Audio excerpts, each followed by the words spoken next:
Hello, good day to our honorable guests, all the participants and fellow committees. Welcome and thank you for joining our first structured course titled the Thesis Writing Workshop. I'm Fan Wei Kin, your moderator for today. And for your information, this forum is organized by Residential College Committee of Kolej Dato Onn Jaafar, KDOJ, collaborating with Postgraduate Student Society of and School of Chemical and Energy Engineering, UTM SPS, and UTM Student Affairs, in short HEP. Before we begin, here are some meeting etiquettes that all participants must follow. Please remain muted throughout the event unless you are asked to unmute. Please do not interrupt when the panels are speaking. Q&A session is arranged after the presentation. Should you have questions, please fill them in the chat box. We will voice them out during the Q&A session. Registration starts from 10:30, and please use the chat box appropriately to avoid redundant messages. All the important links will be shared in the chat box. And remember to complete the e-questionnaire at the end of our event. Your feedback is highly appreciated. Thank you for your cooperation, and we will now begin our sharing session. As postgrad students, conducting research work on respective field is a painstaking yet fruitful journey, as the result obtained are contribution to further enhance the daily living of communities. To ensure a postgrad student, be it master's or PhD degree, being qualified to work independently in enriching lives through research, the writing of excellent and practical thesis is vital. A successful thesis consists of several aspects such as strongly found study background, emerging problem statements, novelty in both research gaps and methodologies, comprehensive analysis on results and future recommendations for respective field to be continuously improved. Therefore, this session aims to equip students with the necessary skills to generate high-quality theses with publishable data. Without further ado, with us is an honorable speaker to share his insight and necessary criteria to produce a high-quality thesis. Okay, he is Associate Professor Dr. Shin, who obtained his bachelor and PhD degree in chemical engineering from UTM, and he is currently an associate professor in his alma mater, UTM. He is an active researcher in the areas of process system engineering, renewable energy, and sustainable development. To validate his expertise and contribution to knowledge, he has a number of awards under his belt. He is a reputable researcher as he received various awards such as Global Young Chemical Engineer in Research Award in 2015, National Young Scientist Award in 2020 from the Ministry of Science, Technology and Innovation, and also Research Award for Young Scientists in the year 2020. He has also received multiple medals for Industrial Art and Technology Exhibition, in short, INATEX. And up to date, he has successfully published more than 139 documents with a respectable H index and citations of 29 and 3,756 respectively. Not only that, Associate Professor Dr. Ho has various consultancy experiences as well as a number of university and national appointment committees. Now, let us welcome our speaker today, Associate Professor Dr. Shin, to enlighten us with strategies on thesis writing workshop.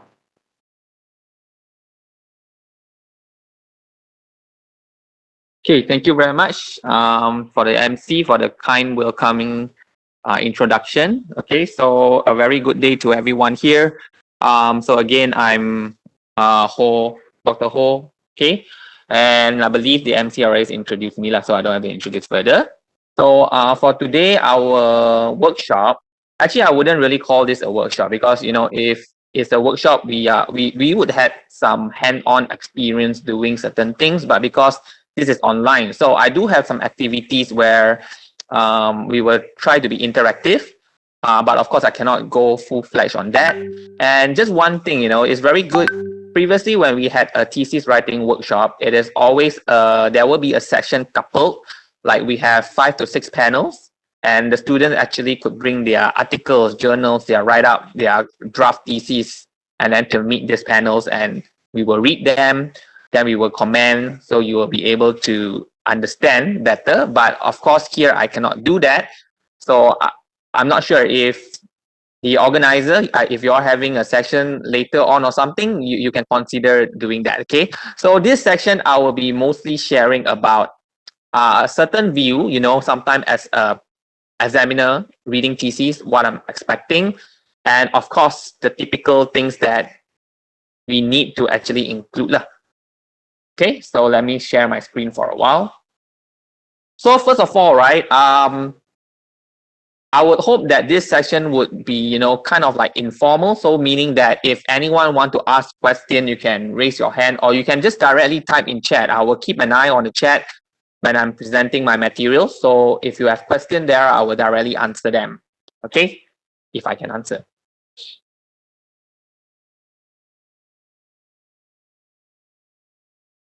Okay, now let me share. Can you all see my screen? Not yet, right?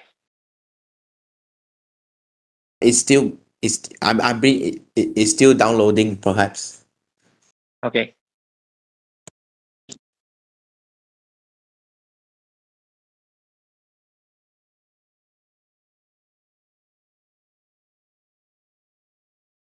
Okay, right? You can see it now.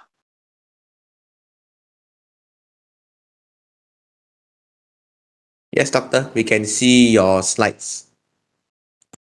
Yeah.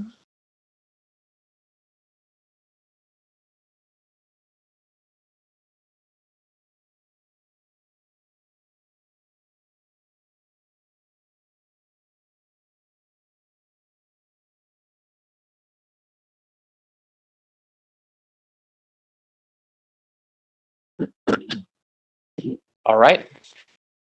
Let me put it on the full screen first. All right. Okay.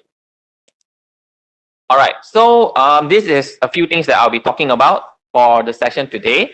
First of all, some general tips and guide.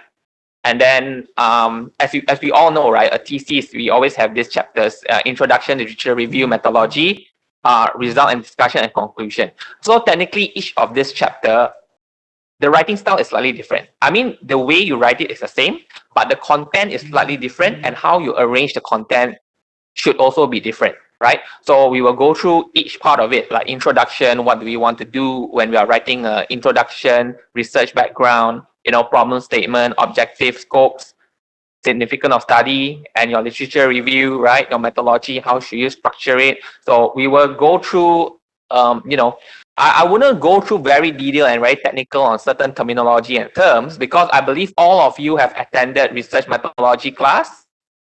Yes? No? Can you all answer in chat? Right? Yes, So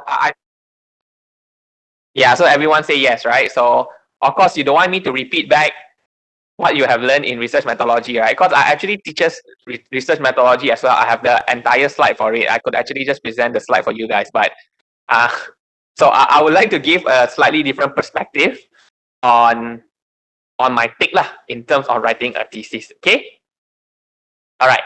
So here, one of the first thing I always tell my student, the main thing is that before you start writing, you should be able to come out with an outline. I always tell my student, give me an outline first. I want to see what is your point from. I'm not talking about the entire thesis. Even writing the research background itself, I want to see an outline. Like, what point do you want to stress out, right?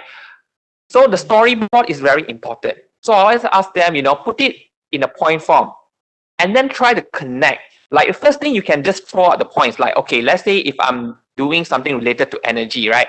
I want to talk about global warming, and then I want to talk about energy crisis, and then I want to talk about the current perspective. So I just throw the points up.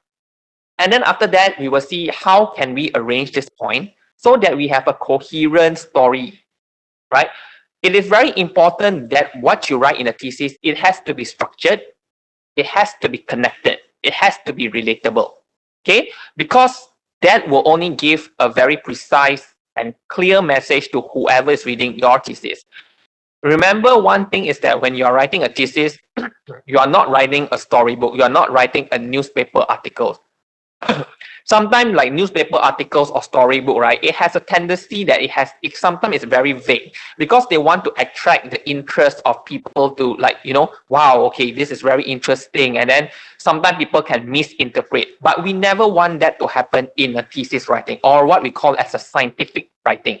It has to be clear, it has to be precise, it has to be simple. Okay, it delivers the exact message that we want to tell them. So don't try to be fancy. The more you reduce on all the fancy and bombastic terms, the better the thesis will be. Okay. Then the second thing is, like I as explained, is the forming the sentence. Of course, direct, simple. The terminology is very important. Okay. Like I said, don't use bombastic words. But terminology in science, of course, there is certain terms and very specific, like scientific name. Actually, it's good to use those terms. Don't be overly layman. Yeah, when you try to explain something simple, it becomes layman, right? But in a scientific writing, sometimes we also don't want to be too layman. Okay? We want to ensure there is certain quality and standard on what we are writing. So if your field, let's say, is like membrane or something, then you are doing something related to polymer and you are using all the terms that relate to polymer, do so, because that will indicate that you know your things. Right? You are an expert in this area. That's why you are able to use all this scientific terminology. So that one is okay. Just that very fancy, flowery English word, yeah, avoid those. Okay? And of course, after you have structured your whole writing, even just a research background, like I say, after you have write everything, the next thing is try to reread them. You can put away whatever writing you have done. I remember back then when I was writing my thesis, okay, I was also like you guys, right, doing PhD. Then, initially I haven't think about how I want to write my thesis. I was producing a lot of journal paper. So journal paper, I could say, is a shorter version. It's actually very similar to a thesis, right? Because you still need the introduction, you still have the literature review. The structure is the same, but it's a concise and it's specific to one topic or one objective. We don't have multiple objectives in a journal paper. Okay, so that time I was writing a lot of journal paper, so I published all of this journal paper. So at the end, during the last 6 months or the last 3 months before my end of third year, so that is when I actually sit down and I actually write one sub-chapter a day. So let's say I have chapter 1, 1.1, 1.2, and 1.6. I took 6 days to actually finish chapter 1. Okay. One reason is because I do not want to overload my brain. I want each of the chapter to be very structured. Okay. So I only pay attention on to writing one sub-chapter. And then after that, the next day before I start writing the second chapter, I actually read through the first chapter that I write.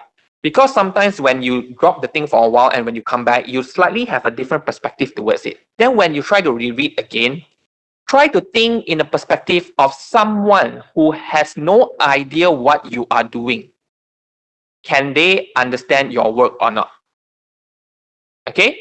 This is very important because most of the time, who is reading your thesis? Yes, your panels, your examiner is the one that will be reading your thesis. But after that, can someone type in chat who is actually reading your thesis? Like you guys, I'm sure when you start your work, you are reading someone else's thesis as well, right? And imagine if the thesis is very hard, very hard to understand, using very advanced term and doesn't explain the fundamental, do you think that you will be able to actually fully, appreciate the thesis? Right? Rickson say he reads your senior's thesis, then you read your SV, right? But when you enter this field, you are technically new.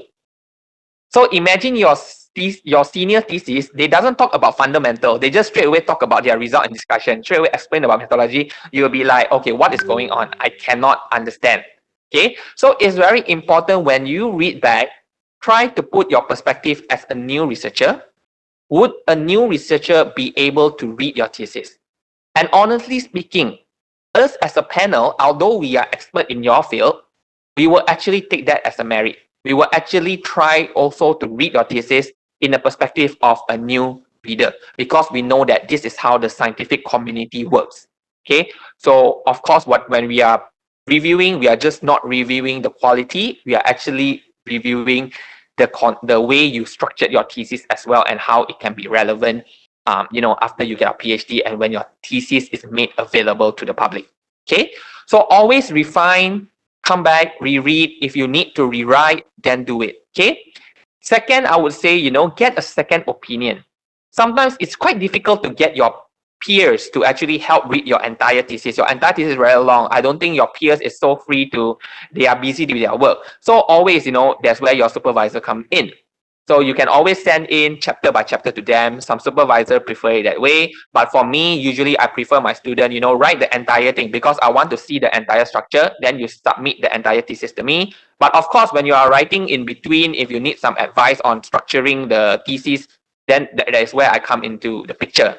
Then after you have done structuring, write the entire thing, pass it back to me, and I will read through it, and then I will comment in a lot of different perspectives, such as, is it easy to understand? Is this properly structured? Are the points connected? Okay, so always get the opinion from your supervisor, right? So this is the first guide that you all need to follow. Do it in point form.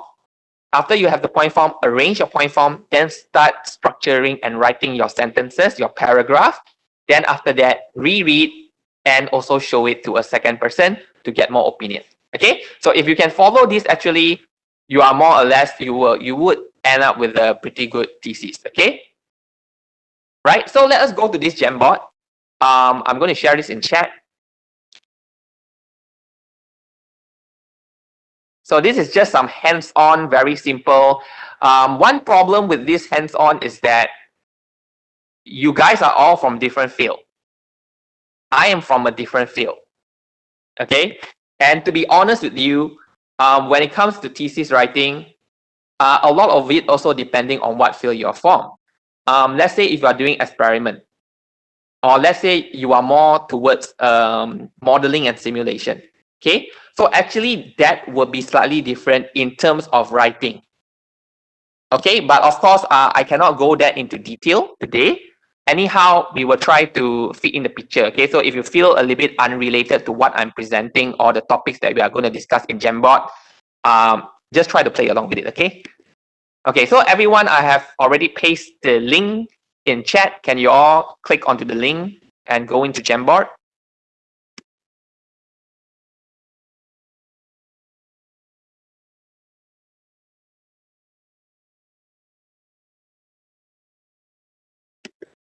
Okay, in the Jamboard, there is 3 pages. Let's go to the first page first.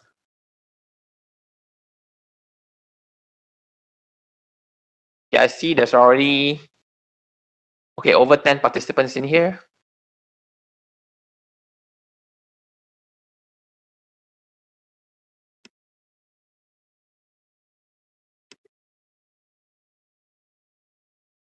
All right, so if you can see in Jamboard, the title is Development of Optimization Model for Renewable Energy Planning. Okay, so we are creating a model that can help people to identify, what form of renewable energy that they should implement. Okay, so here I have, this is the introduction. So we are now in introduction. Think of it as now this is the research background. I want to write a research background. I already came out with 5 points. I want to talk about the modeling of the energy because I'm doing modeling. Of course, I have to talk a little bit about modeling in the research background. Then I will talk about the type, the different type of renewable energy. And I will talk about the current issue related to energy. Maybe like, energy crisis or how energy is leading to climate change. Okay. And then the global energy outlook in renewable energy and global energy outlook in fossil fuel. So what I want you all to do is, there is 5. So if you can take a sticky note, a small one, And then you can put it beside, you can paste it anyone, just beside, let's say modeling of energy. Do you think that this should be the third point that I should talk about, or this is the first point that I should talk about? So can you all come out with 1 to 5? Which one do you think is the first point that you want to talk about, the second point, the third point, the fourth point, and finally the final point? Hey, don't move the picture, please. Don't move the picture. You guys are moving the picture. Come on, don't touch that. Leave that alone. On the left side of your Jamboard, you can actually click on a sticky note. On the left side, there is a bar. Okay, don't click on the boxes that are already put there. Okay, on the left side, you can see a bar. Okay, some of you use a writing, number 1, number 2. You can actually use a sticky note, right? Yes, another person have managed to do it. Okay, so great. You can actually do that and you can put it 1, where is 1, where is 2, where is 3. So I want to see majority where you guys. Right, thank you very much for minimizing the box so it doesn't get oversaturated.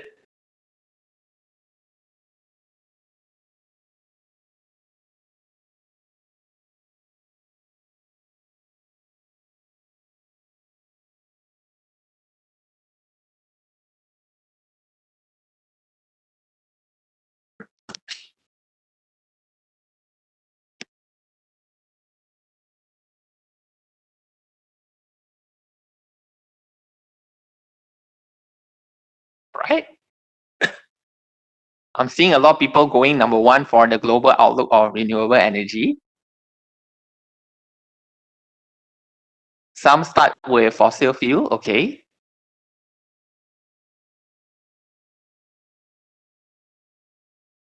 Modeling is the final one. A lot of you agree with that, number 5. Current issue, number 2. There's one that indicate number 4.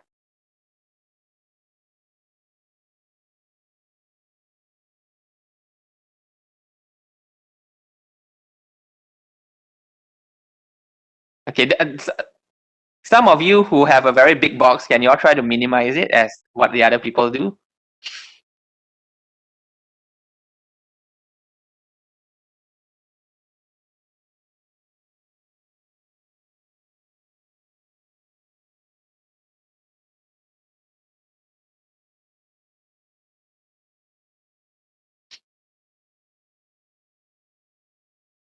Okay, so let's just take 1 more minute. Okay, try to put in, not 1 minute lah, final sticker. Okay, put your final sticker and then we will stop here. All right, okay, great. So what I'm seeing here is just now global energy outlook on renewable energy. That's lot 1, but now there's more 2 and 3s. Consensus, I can see a lot of people say the global energy outlook on fossil fuel first. Okay, current issue related to energy is number 2, and then number 3 is on the global energy outlook on renewable energy, I guess, because that current issue and global outlook on renewable energy is kind of like interchange. 2 and 3, there's a lot there. Majority goes for number 4, which is type of renewable energy, and finally modeling of energy. Okay, so for me, right, let's say if you talk about the global outlook of fossil fuel as well as the renewable energy, and then you move into the current issue. Okay, if you look into that, let's say you're talking about, okay, currently Malaysia is using a lot of fossil fuel. We are using natural gas, we are using coal energy, and then also in Malaysia, we are, let's say, using solar energy. And then after that, you only say that, however, fossil fuel is causing a lot of problem. So do you see a certain disconnection there? If let's say you are showing data without a reason to it, you will lose out in certain things. Okay, so global energy outlook is more of a data. So if it's me, I would advise that you actually start with the current issue. Because if you start with the current issue, you are dragging the person who is reading your work into the problem. So they could see that, okay, this is like a very important topic. So you start with something that can attract people's attention.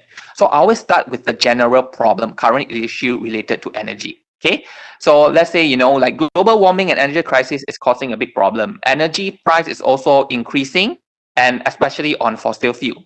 However, Malaysia, we are still relying a lot on fossil fuel. And fossil fuel, for example, the 30% is coming from coal, 50% from natural gas, and only 10% is from renewable energy. So you see the interconnection, how I connect it. So I talk about the current issue and I connect it to the global energy outlook. And then I show the data as a proof to what I claim as the problem. Okay, so this is how you can structure your work. And just now I mentioned, right? So only 10% is renewable energy. So this is where I link it to renewable energy. So I say, only 10%. And in Malaysia, we focus a lot on, let's say, solar energy. So out of the 10%, 8% is solar energy. Another few percent is, let's say, biomass. But again, type of renewable energy is disconnected if I directly talk about the percentage. So actually, after the global energy, the energy outlook for fossil fuel, I should talk about the type of renewable energy first. Right? So the 10% is coming from, solar energy, biomass energy. Let's say in Malaysia, this is the two most common renewable energy that we have. And out of this energy, 8% is solar and the 2% is biomass. Okay, so again, the interconnection.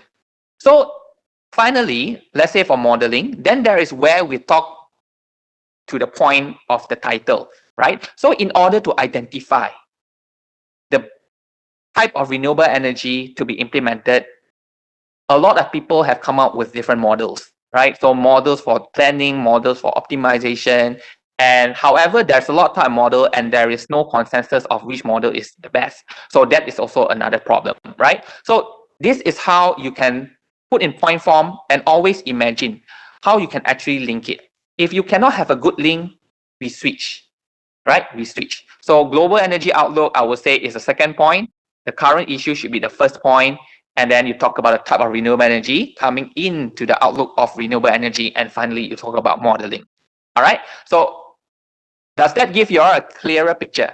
So if it's done, let us go to page 2. Can you all move to page 2 of the Jamboard? Doctor, Yes. I think currently the screen sharing is not showing anything. I think it's covered by the Jamboard. Yeah. But all of you are linked to the Jamboard, right? So the screen sharing will be not showing the Jamboard, right? Yes, because my Okay. computer is very slow if I switch. But I believe all of you have access to Jamboard, so you can directly look into Jamboard when I'm explaining, okay? All right. Thank you. All right. So any question about this one, the structure, or someone else would like to share, like you have a different structure, you think that starting with global energy outlook is good, and then talk about the current issue.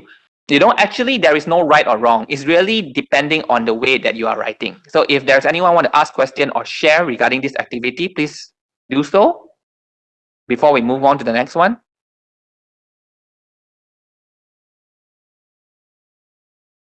Okay, I will take that as a no. Okay, so let us go to number 2. So number 2, the second activity, our title is Study on Polyester Composite Nanofiltration Membrane by Interfacial Polymerization for Natural Organic Matter Removal. Okay, so I have 4 points here. Polymerization means to explain what is polymerization, right? Talking about membrane technology in general, the definition of NOM, and the explanation about nanofiltration. So which one should come first? So same thing, can you all put the indicator 1 to 4 beside those boxes?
Okay.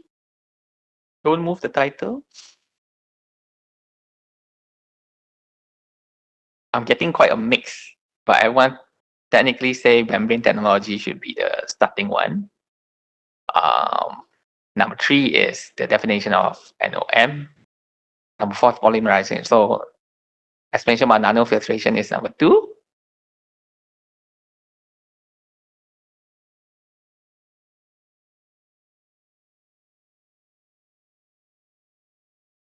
Some say number 3.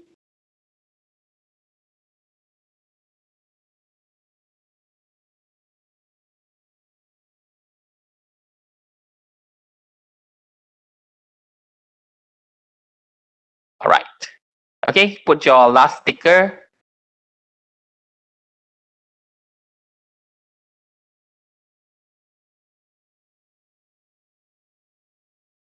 Okay, so put your last sticker. 5, 4, 3, 2, 1. All right. Okay, so for this one, can I get a volunteer participant based on the numbering that you have indicated? Could you explain a little bit why you do so? Like why you say that this is number 1, that is number 2. Could you try to form a certain, structure? Anyone would like to volunteer? Or don't be shy. We are doing an interactive section. There's no right or wrong here.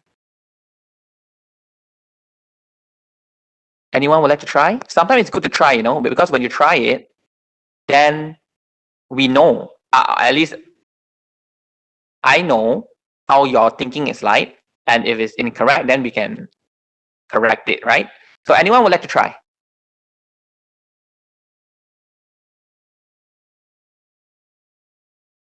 Doctor, can you hear me? Yes, I can. May I know who Okay, you are? Doctor, I'm Rickson. Okay. Okay, I'll kickstart this. I'll just share lah. I'll just share my opinions on the membrane because I'm doing membrane. Exactly. Okay, so basically it's like, okay, I chose definition of natural organic matter as the first first section that needs to be written first, because we are going to introduce to the audience on what is our application. Let them know in general what is our target first and what are the technologies available. So we start from definition of norm. Next, then only we tell people, all right, there are many types of technology, but membrane technology in general is the best choice, for example. So we proceed to elaborate on the general aspects of a membrane technology. After that, we will go more focused. We move on to nanofiltration, since this study is about polyester composite nanofiltration membranes. And lastly, we talk about the technique involved in fabrication of the membrane. So my arrangement is norm, membrane technology in general, nanofiltration, and lastly, polymerization. Thank you, Doctor. Okay, thank you very much, Rickson. So you are the only one that say number 1 is the norm, right? So I saw a 1 there. So I believe that's you. Okay, thank you very much. I will not comment yet. Is there anyone else who has a different structure or different idea on how to write this? Because everyone say norm is 3, so I'm sure someone else, do you have any comment on that? Your different take. Anyone would like to try?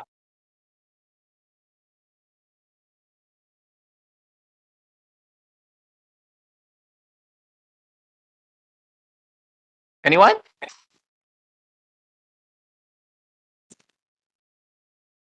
All right, nobody. Okay, I like what Rickson said, because in my opinion, I will also go with the same structure as Rickson.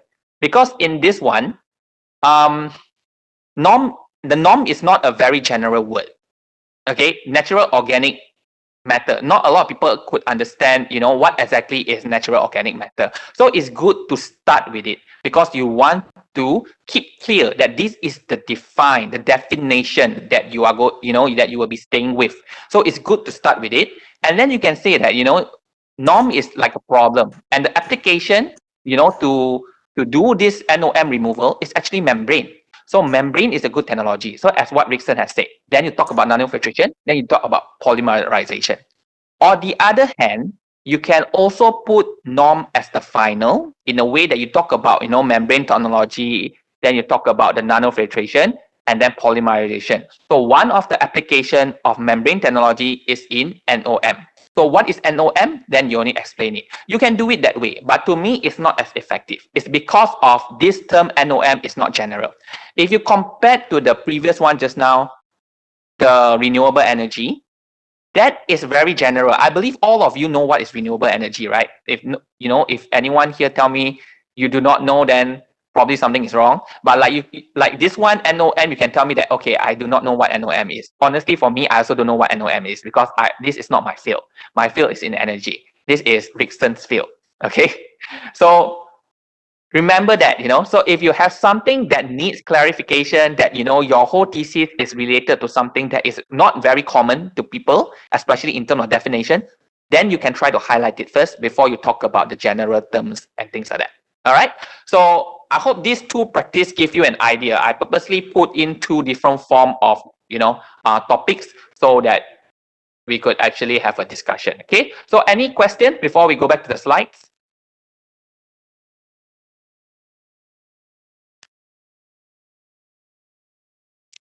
All right, so I will be moving back to the slide.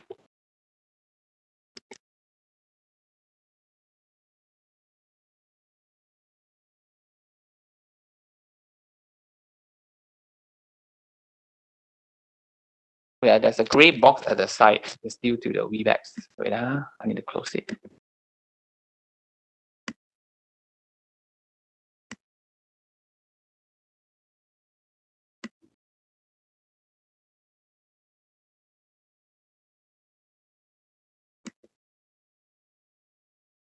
All right. So let us now talk about scientific writing. Okay, so I actually got this from a website. So you can visit this website as well. There's a link at the bottom of the slide. So this professor, right, he came out with the whole website is talking about scientific writing in a very simple form. It's just a very short one-page website. So I think it's a very good place for you guys to visit and, get an idea about it. Okay. So here what it says is that, scientific writing is not just writing about science. It is the technical writing that scientists do to communicate their research to the others. Okay. So scientific writing is predicated on the rigor and scientific inquiries. So it must reflect the same precision as the demanded in the research process. So it's trying to say that whatever that we write, it has to be precise, it has to be clear, it has to be verified, justified. There is no more questioning. Okay, one of the problem that a lot of students they face during their viva is, like viva, usually you present, and most of the time the panel has already read your thesis. The presentation is more of a formality, especially in UTM, basically a formality, and also where we as a panel get confirmation that yes, indeed, you know your work and this work is done by you. So when we look at the way you present, your confidence, then we know. But however, we will always refer back to your thesis. So sometimes you always hear, right, viva can be 2 hour long, 3 hour long, sometimes half a day.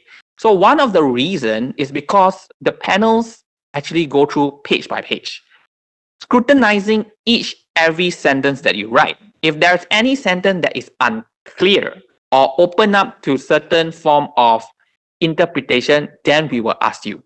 So if you are very clear with your sentence, okay, like you do NOM just now, or let's say you do energy, why you want to do it? So what is the problem? What type of modeling you are talking about? What exact model and why you have all these things, the result, the method, all of this specific thing has been justified on why you use it, then most of the time the panel will not have a lot of question and your viva will go smoother. If you have very open-ended writing, like you just write and then suddenly there's no explanation, then you just full stop. Say like, okay, I use this method, full stop.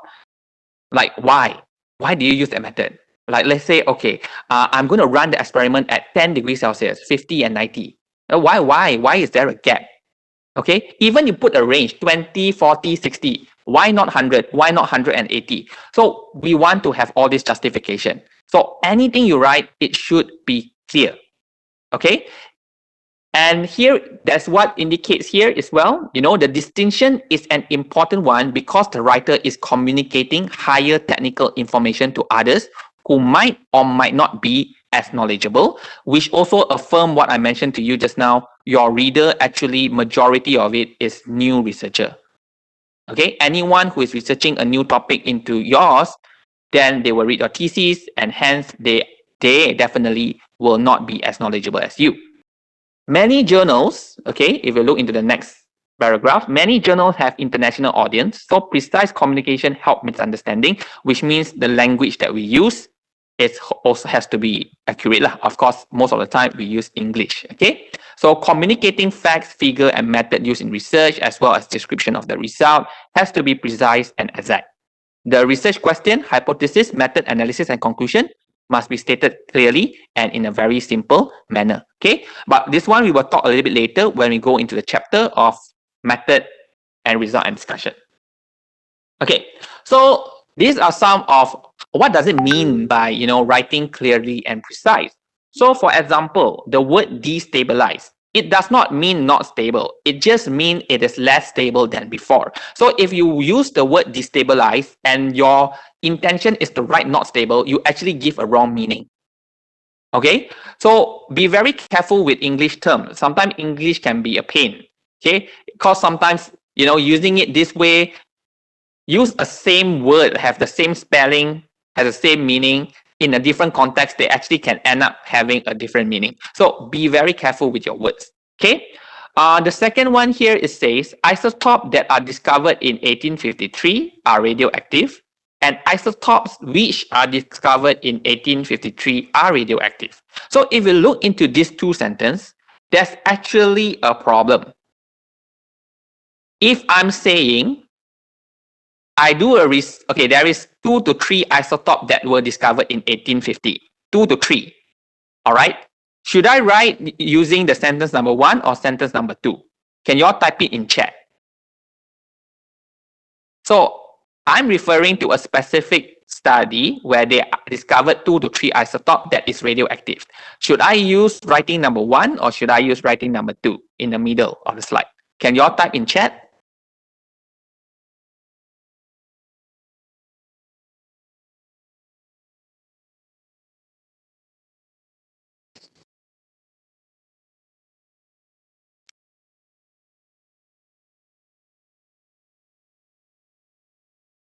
Fan say number 2.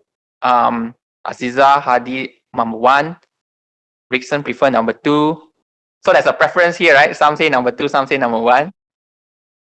Okay, so thank you very much. There seems to be a mix. Okay, the answer is number 1. Okay, the answer is number 1 because I'm talking about a specific study where there's a few isotopes, right? So we are saying the isotopes. So the means like that specific one that were discovered in 1853. Because if you say isotopes, which were discovered in 1853 are radioactive, means all isotopes. Everyone, not even the study that is just from that specific research, but every isotope that were discovered by all researchers in the world is radioactive, which is not true. Right? So be very careful with this type of wording. Using the is also very important. When to use it and when not to use it. Okay? If you want to be general, don't use the. If you want to be very specific, then use the. Okay? So, of course, there is more sentences and writing and specific grammar. But of course, I cannot cover the language section in this, right? Because that probably take one whole day just to cover on type of language and commonly used term and verbs or conjunction in a writing and which one to do it. Okay. Anyway, Anissa say 3. Is there a 3? Okay. Let us look into the second one. Our model worked well when compared with the calculated values, which is evidenced by the percent errors. And number 2, as the percent errors indicates, our model worked well when compared with the calculated value. Which one is a better structured sentence? 1 or 2? Again, can you all type in chat? Okay, Sam say 2.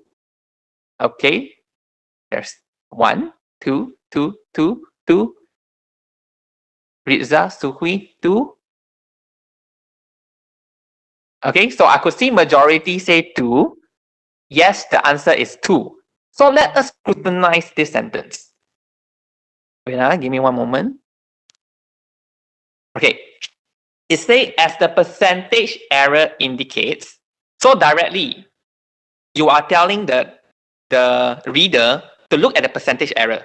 Okay, so like, wow, okay, percentage error is 20 or 30%. Okay, so as the percentage error indicates, okay, our model worked well when compared with the calculated value. Okay, this percentage error is smaller. This sentence means that it has a small value. So you already asked the reader to look into the percentage error, and then you tell the reason why, which is your model is very good and in line with the calculated values. Okay, means the experimental or basically the simulated result and the calculated result is the same. Okay, so this gives a very good direction to the readers on what they need to do and what they need to refer to. The first one is like our model worked well compared with the calculated values. Like what is your proof? Okay, sometimes if a reader, when they read the first sentence, before they even read the second sentence, they was like, what is the proof? Why are you suddenly stating it like this way? And then after they read, which is evidenced by the percentage error, then only then they refer back. Okay, so this is of course one sentence. Probably you use number 1 or number 2, it is not that bad lah. But sometimes this will happen if you are writing a paragraph. Okay, sometimes you are talking about the reason, then after that you only put the proof at the end, which, I mean, sorry, if you do it the other way around, right? Then that can be a problem. I have a few times where I submitted my journal to some journals, right? I submitted my paper to a journal and the reviewer came back. It's like saying that, why do you state this? Why do you have any justification of this statement that you have done in the first part of the paragraph? Then I have the reply back. It's actually in the second part of the paragraph. So if you actually continue reading it, then you will be able to know why. But sometimes this reviewer, I don't know, maybe when they look through first paragraph, they directly jot down at the side, this is my comment. Then when they read the second one, they doesn't change back their comment. Then it becomes a comment that you have to address. And then you have to do a lot of revision, right? So if you're already writing in such a way where you put the problem, the statement, or basically the proof of, let's say, the percentage error indicates, right, at the start, then you say that, so this is shown as the model, is similar to the calculated values and things like that. It actually gives a better direction. Okay, so this does matter. And you all should try to practice this as well. Okay, so this is for what is writing clearly and precise. This is some of the example that I could identify and provide to you. Okay, right. So let us go in now to the introduction. So now only we enter introduction after 1 hour. Right. So introduction, we have 6 parts. We have introduction, we have research background, we have problem statement, objective, scope, and significance of studies. Some journals or some theses, they have only research background. Some has a combination of both research background and introduction. So which one is better? So the answer is neither. It's really depending on what you're writing. Okay, so here, like I write, some like to explain, in introduction, they say, okay, this chapter is the introduction chapter and it consists of this, this, and that. To me, okay, that one clear cut is pointless. Don't do that. Okay, you don't have to do that. We already can see your outline. Your outline is clear that, you have 1.1, 1.2, 1.3. We don't need you to repeat it and waste page. Okay, try to save the trees.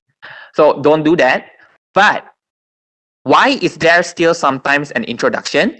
Is because sometimes there are something very general to write. Actually, just now, like the energy one. So for example, renewable, let's say global warming, energy crisis, those are very generic. Everyone knows about that problem. So I would say that is not exactly the research background, but that is a very good start to your work. So you can put that under the introduction. Okay, and let's say if my work is related to renewable energy planning, the energy outlook therefore is a research background. Okay, then we can put that in research background, and the points related to model can also be in the research background. But if your work, for example, like just now, the one that NOM, that one is quite specific and directly to the topic itself, like you are not discussing in general about, water problem or separation problem, then you can directly go into the research background. Okay, you don't need the introduction per se. All right. So remember that there's no right or wrong. It's just the way you are writing it. Okay. And when it comes to problem statement, this is where you build your case. So now you have provided the readers with your introduction, the general problem, and then the research background, which is some of the facts that shows that indeed there is some problem, or the definition or the current research that is related to this topic. But you still need to have a specific problem statement. I've seen some of theses where the students, they write very general problem statements. So imagine just now the topic related to energy. My purpose is to develop a model. So my problem is actually I need to narrow down on the problem with modeling that is existing, right? Like if there is nothing wrong with the model outside, why do I want to develop a new model? It makes no sense. There are so many outside. Software is all available. So I need to identify problem related to the model, related to the technique, related to the membrane, related to the specific polymerization, whatever that you want to study. So don't go talk about general things like global warming, like water scarcity, like sustainable issue. That is not really the problem statement for your research. It's the problem statement for that topic, but not your research. So you need to be able to differentiate what is the problem that you are trying to solve, and that is the one that you can highlight in your problem statement. Okay, but sometimes a problem statement, some people say that, 1 page, a good problem statement, some people go for 2 page. It really depends on what you're writing. If you really want to start writing a first paragraph, global warming is a problem and renewable energy is the way to solve it, it's okay. Then you talk about, to solve all this problem, people has developed model. However, the current model, they did not incorporate the interaction between this data and that data. So this is actually very crucial for us to identify the best planning method, or basically the best schedule or the best mix of energy to be implemented. However, this is not included. So this research will include all these factors and develop a more holistic model for optimization. Okay, so you can actually have several problems, but always the main problem has to be focused on in your problem statement, right? So here what I have on the slide is like, what I say here is don't be general, where sometimes a problem leads to another problem. And then when you narrow it down, you come across another problem. And students tend to state the most general of the problem, which is actually the problem of the topic, not the problem of your research. Okay, so only put in the narrowed down problem specifically and focus the writing onto that one in the problem statement. Okay, so here what I have as example is, let's say, gasification of municipal solid waste as a research topic. So in general, the purpose is to solve waste disposal issue. But we don't talk about that in the problem statement. Okay, your thesis is about gasification technology. So discuss what is lacking in gasification technology, especially when it comes to the processing of municipal solid waste. So most of us are not doing an entirely new research, but an improvement of existing techniques, okay, or technologies. So this is also where you emphasize the novelty of your work. So it is your problem statement that we could see that, okay, what you are doing is new and what you are doing is worthy. Okay, so problem statement is actually very, very important in the introduction. Usually when I evaluate a thesis, the introduction, I would actually just skim through the introduction and research background. When I'm looking at introduction and research background, in my head, I'm thinking of, okay, are you structuring this properly? That's what I'm thinking. I'm not thinking about the novelty yet. Then when I read your problem statement, I'm not thinking about the structure. Mostly the first thing I want to know, okay, what is new in this study? I want to see that in the problem statement. I want to see what problem you are solving and if that problem is impactful or indeed is very important to the scientific community. Okay? Right? So the next part is your objective and scope. So objective and scope is relatable. To do a good objective, you can look at the bottom left of the slide. We have what we call as specific, measurable, achievable, realistic, and time-bound. So yeah, so these are the 5 things. Okay, one thing that I have to tell you all, as a student, sometimes, or as a researcher, even me myself, our research is never ending. We do one, and then after we have done something, we feel like, okay, there is still a weakness with whatever we are doing. Then we want to do more, and we want to do more, and then after 5 years, you haven't graduated yet. So that is a problem. So the thing is that objective also, don't be too rigid. What you write in your proposal may not be exactly the same objective as what you will be writing in the final thesis. Because sometimes along the line when you're doing an experiment, you discovered something new that is even better and has better novelty than what you initially expected. So in that case, you may want to highlight that and change your objective to fit that. Or whatever that your hypothesis is, it doesn't work out at all. So you may need to change a certain direction in your study. Okay. But the thing is that when you write an objective, don't be too ambitious.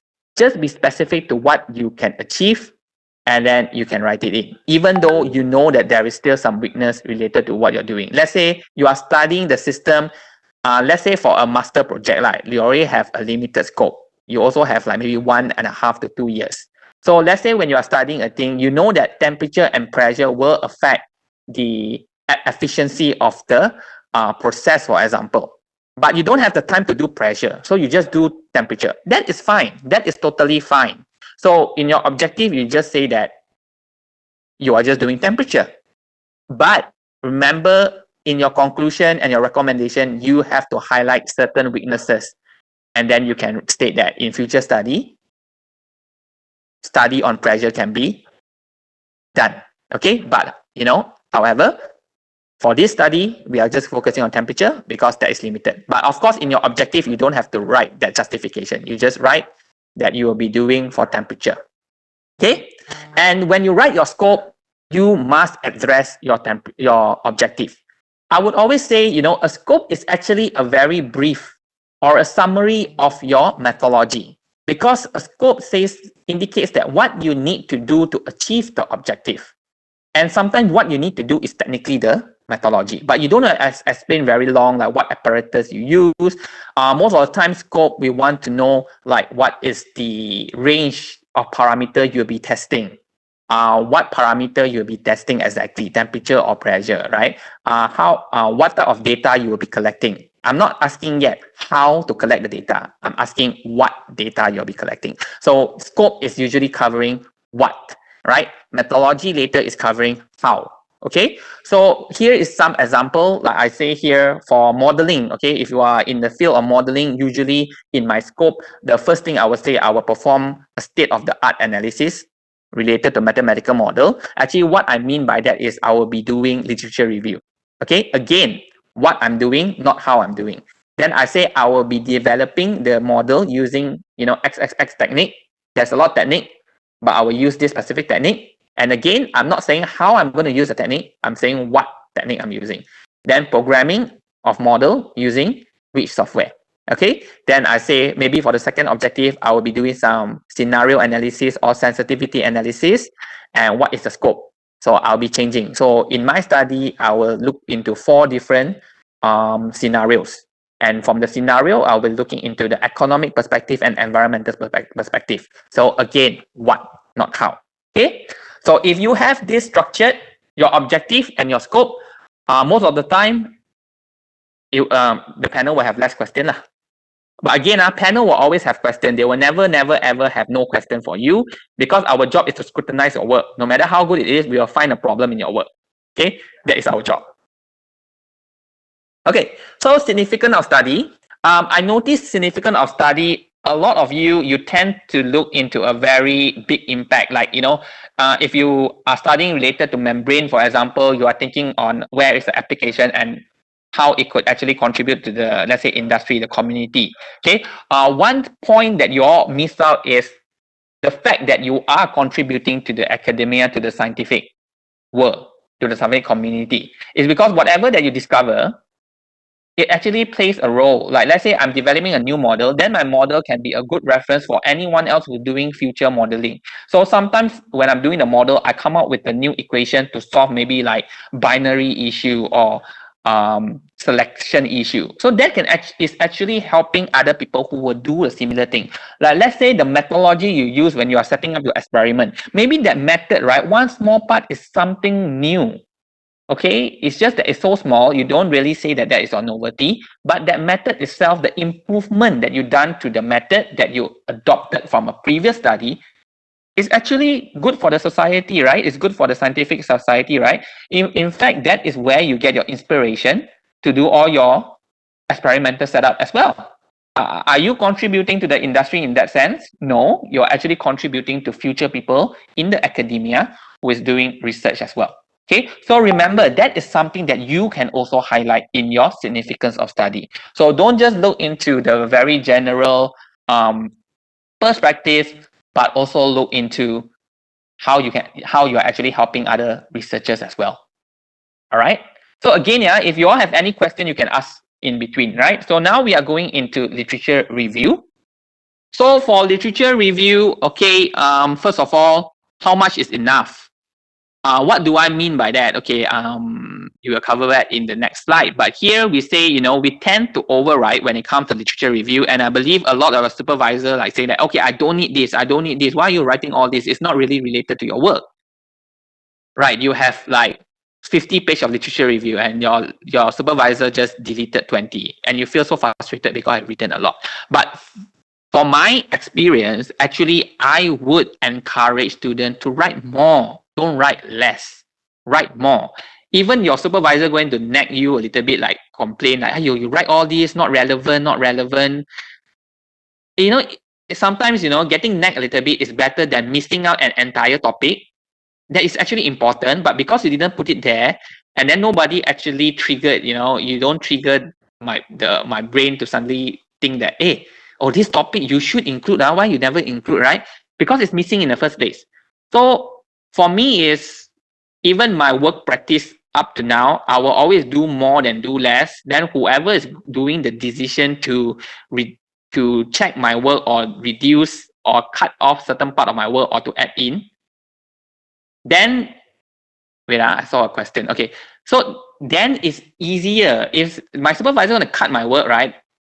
Then I just need to restructure back my literature review. I don't even need to write anything new.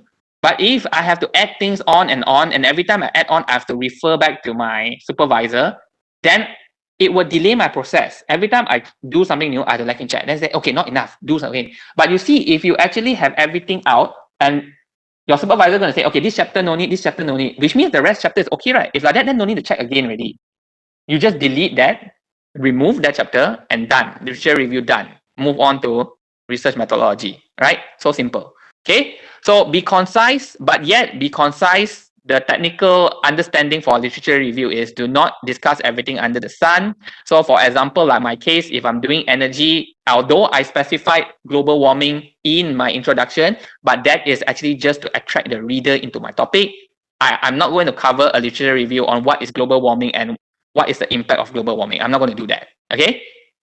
So here, example, like if you are working on membrane development for water purification, do you need to discuss detail about all the other technology for water purification, like distillation, like adsorption, all those? Yes or no?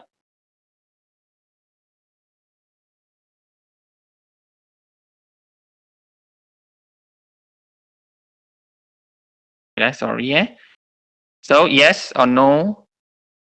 Okay, I saw a question on chat. How can the significance be presented in this way? For example, the finding in the research would set a reference to further researcher. How can the significance be presented in this way? For example, the finding in the research would set. Okay, that one you don't cover it in your significant of research of studies. Okay, you cover it in your recommendation. All right, Mansoor. So in your significance of studies, you just say that you are contributing to the scientific community, and then you are contributing to the industry in terms of how they can apply and implement the research that you are doing. Any recommendation, you will put it in recommendation in the last chapter. Okay. All right. So for the example, some of you say yes. How about the others? Some say briefly. Some say comparison. How about Rickson? You are in membrane, right? Did you talk about distillation?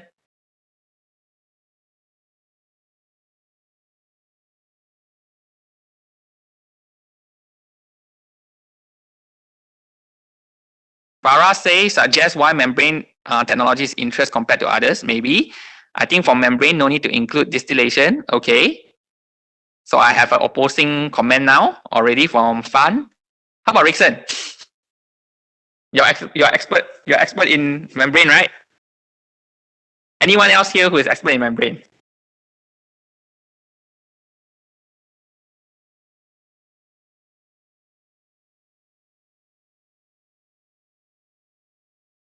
Sorry, doctor. I was outside just now. Yes, doctor. Could you repeat the question again? Sorry. Okay, the slide, it says you are working on membrane development for water purification. This is literature review, right? So do you need Yes. to discuss in detail about other technology like distillation, absorption in your literature review? All right. So in my opinion, I think if it's about membrane development, we can mention other technologies, but most probably we will summarize it in a compact and complete table only, because those technologies they have their own flaws, and this is the reason why we choose membrane over the other techniques. So that's Okay, why okay. we only focus on membrane. All right, so very good answer. Okay. Yes, I would say if you are doing membrane development and you are working on exactly on how to improve the membrane, the specific membrane, then you actually don't really need to talk about the other technology. You can in fact talk about this technology, you put it a little bit in your introduction, talk about there is other, but why membrane is better, and that's it. Right? You already justify why membrane is better, and then you can proceed just talking about membrane. So you don't have to cover again what is distillation doing, but let's say if your study is really to review and identify the best technology before developing it, then yes, you need to review about the other technology because it makes a difference when it comes to the method. Okay, so especially if you're doing modeling, because modeling usually we look into a more general perspective. So if we are doing general perspective, then we should cover the other technology and why we are specifically looking into membrane. But if you are just developing directly, it's better to indicate what current research has been done on the exact topic related to membrane and what is lacking and has to be further researched upon. Okay?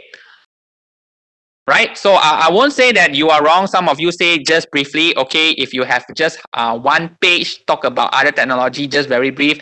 As a panel, sometimes I will say, okay lah, never mind. Okay? But if you have 5 page, one specific page for distillation, one specific page for absorption, I'll tell you, hey, this is too much. Delete it. All right? Okay, so can we go back to the Jamboard? It's the same Jamboard, the same link. Okay, can we go back to Jamboard? Page number 3.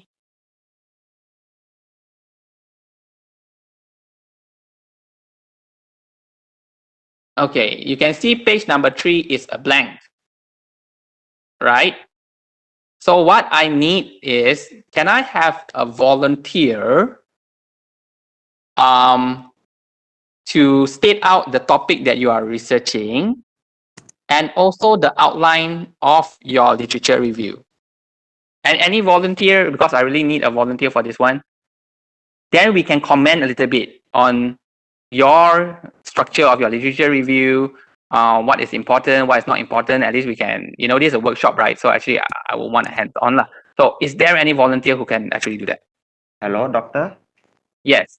Okay, I'll volunteer for this. Great. Your name? I'm Fan Waiting. FAN. Okay, fine. Okay. So put your title there and your outline. Okay. Outline as in, let's say 2.1, you are talking about what? 2.2, you are talking about what? So you can just paste it on Jamboard. So my actual titles. Yeah, actual title. Better to use actual, right? All right. Let me open my thesis maybe so that I can. I will stop sharing so you can share. Okay. I share my Jamboard or my thesis. I think you can share your thesis as well if you want to. Okay. Hold on, I'm trying to open the files. Hopefully, I know your topic lah. I think it might be a little bit related also. Uh,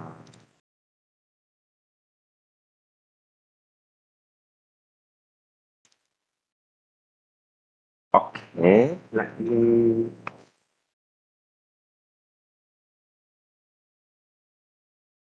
Sorry, my laptop a little bit lag.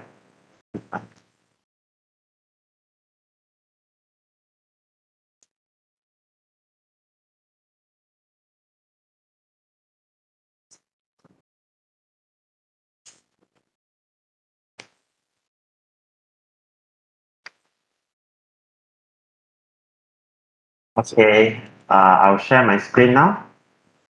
Sure.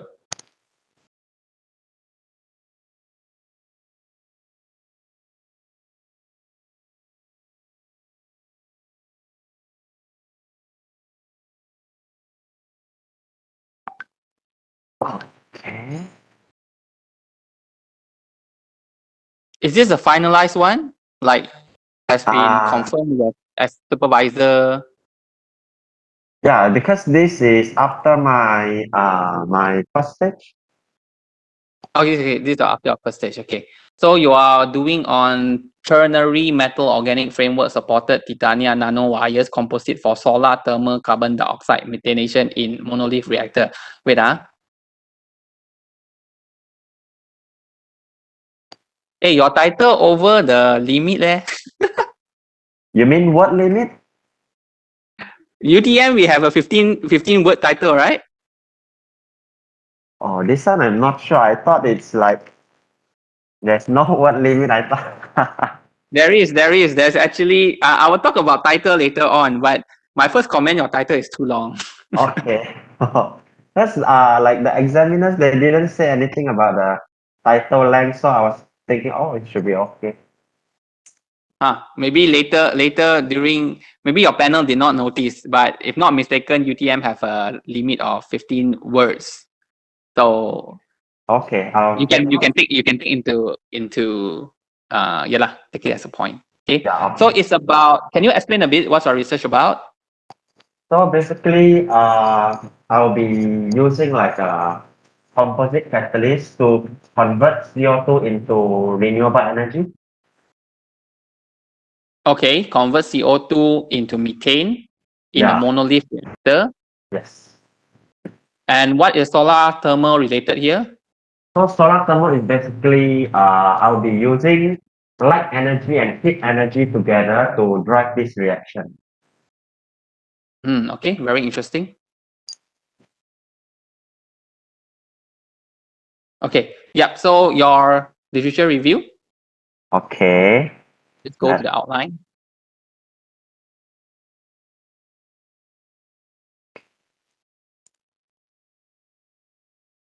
Right, you explain about the fundamentals of carbon dioxide methanation. Okay, I would say that is very important because carbon dioxide methanation is not technically something that is widely known. Okay, Yeah.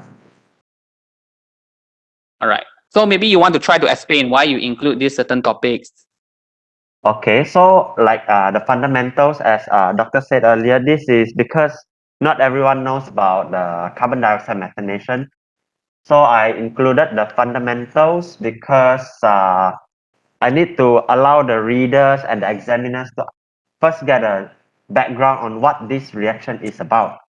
And then in the second subtopic 2.1.2, I'm basically describing like what are the challenges that may arise during this reaction.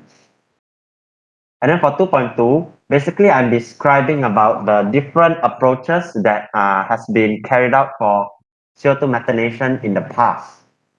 And like 2.2.1 is the thermal, 2.2.2 is photocatalyst, and then 2.2.3 is the mixture of both, which is the photo and thermal.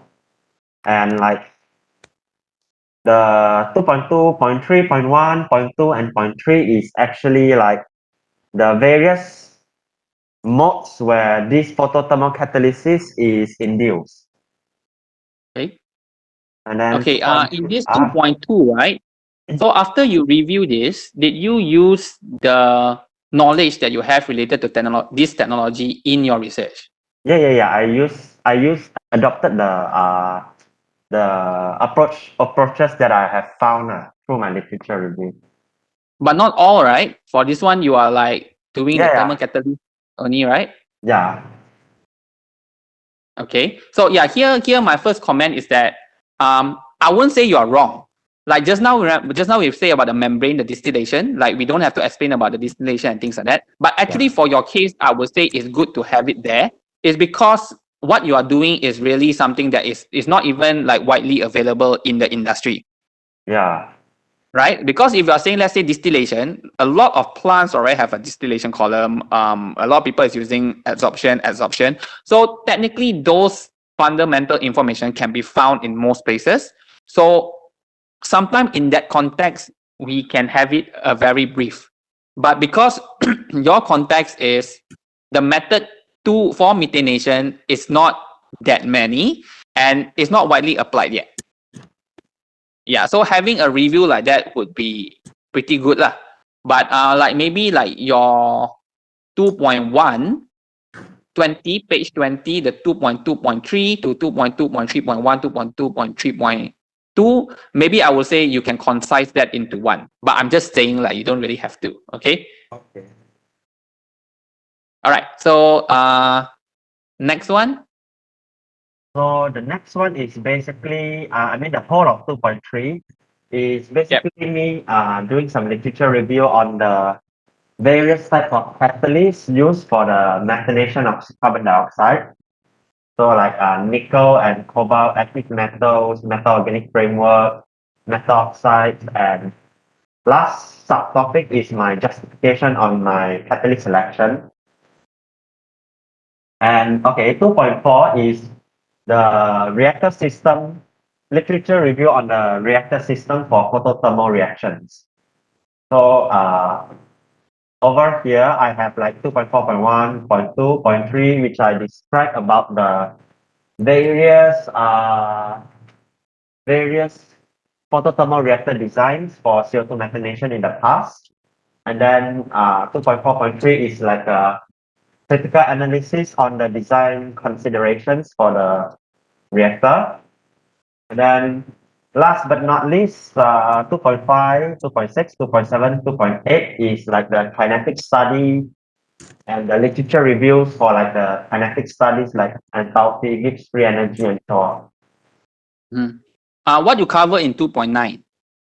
2.9 is I summarize my whole literature review. Do you include any form of research gap? Research gap, yeah, I did in the summary itself. But mostly my research gap is in the problem statement. Okay. All right. Okay. So thank you very much, Fan. So my further comment is that, one important thing is actually to have a research gap covered in each chapter. Actually, you have that. Like your selection of catalysts, I would say that is actually a form of research gap. Yeah. Because you explain about the different form of catalysts and then you narrow down and why you are using that specific catalyst in your study. Yeah. Right? Yeah. Yeah. So like your reactor design, you have several form of design, but in your experiment, you are only using one specific design, right? So I think 2.4.3, you are also narrowing it down and say that this is the design that you will be using in the one that you think that's better lah. So actually, this is also a form of research gap. Yeah, okay. Yeah. And I believe your research, you did not go into detail about you use the enthalpy, Gibbs free energy, all those calculations to calculate, but you did not research into them, correct? Yeah. Okay. Yeah. So actually this is an example of a good literature review lah, right? So because you have the explanation, then you have the comparison, then you have your research gap by identifying, why I choose this, why I choose that. Although you have all of that in your problem statement, but usually a problem statement is a very brief version of the research gap. Okay, the very obvious one, but very detailed still have to be covered in your literature review. That will make a good literature review. Okay. Okay. Then if you are you are applying certain things, but you are not studying upon them, it is also must to be included in your literature review, such as all the equation that you have specified. So on the modeling perspective, right? If I'm doing a model, actually my literature review is slightly opposite from yours. My research gap is on the calculation and the techniques, the models. Yeah, so like your 2.5, 2.6, that one I have to elaborate more, because when you're doing modeling, you are actually trying to improve those equations. Then instead, the technology, the catalyst, those will be briefly mentioned and it's more generalized and doesn't really need a research gap. Okay, so again, your research gap focus on to the work that you are doing and directly answering to your research topic lah, on your objective. Yes. Okay, anyone else like to give a comment or would like to share their own version? Okay. If I'll not, stop sharing. okay. If not, we can move back on to the slides. Thank you, Doctor. Okay, welcome, Fan. And congratulations for passing your proposal. Thank you very much. Actually, I forgot to ask, most of you here, are you like first year, second year, or final year waiting for thesis, for Viva presentation? You can just type it in chat.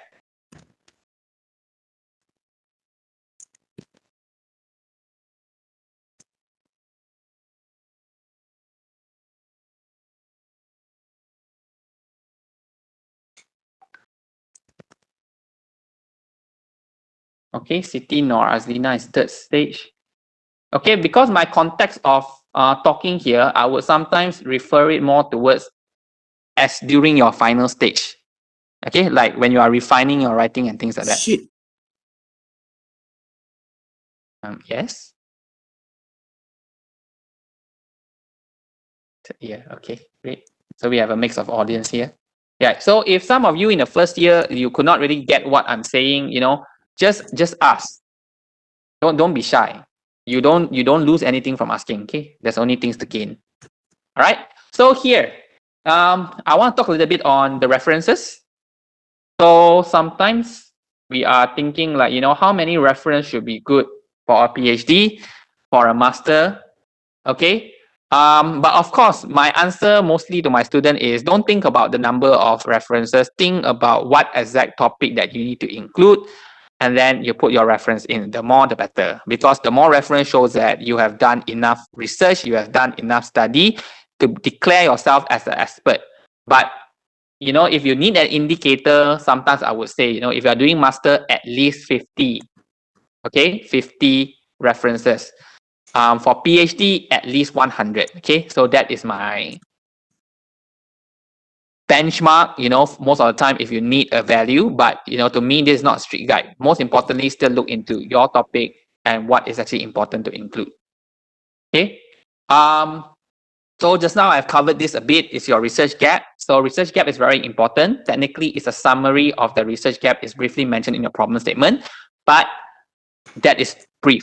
Okay, we want more detail. So usually after, when I review someone's thesis or proposal, after I read your problem statement, I read your objective. Honestly, I can tell you, right, your literature review, right, I don't really read them as much. I just look into the topic that you included. I was like, okay, you have this, you have this, you have this. I was like, hey, okay, why is this missing? Then I will put a remark. If nothing is missing, I will straight jump into your research gap. Then I want to see how you tie in all the information in your literature review to highlight, like, this is why you are doing this research. So actually, at the end of your literature review, you will answer again why you are doing this research. If you have that, it's actually very good. Okay. Right. So coming into the third part, which is methodology. Anyone want to ask anything about literature review before we proceed?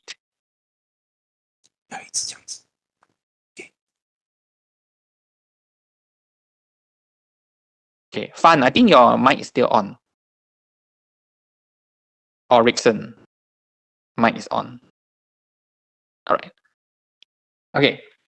So moving on to methodology, right? So first of all, I need to explain to you all, your methodology is very important. One of the reasons is you have to remember, people reading your thesis, they may want to replicate your research. They may want to replicate it. That is why your methodology has to be written in such a detail where people can refer and then take it as a reference and to replicate it. If someone failed to replicate your research and get the same result under the exact same specification, parameters, data that you have used, they can actually debunk your work, meaning that you have done a false presentation or a false,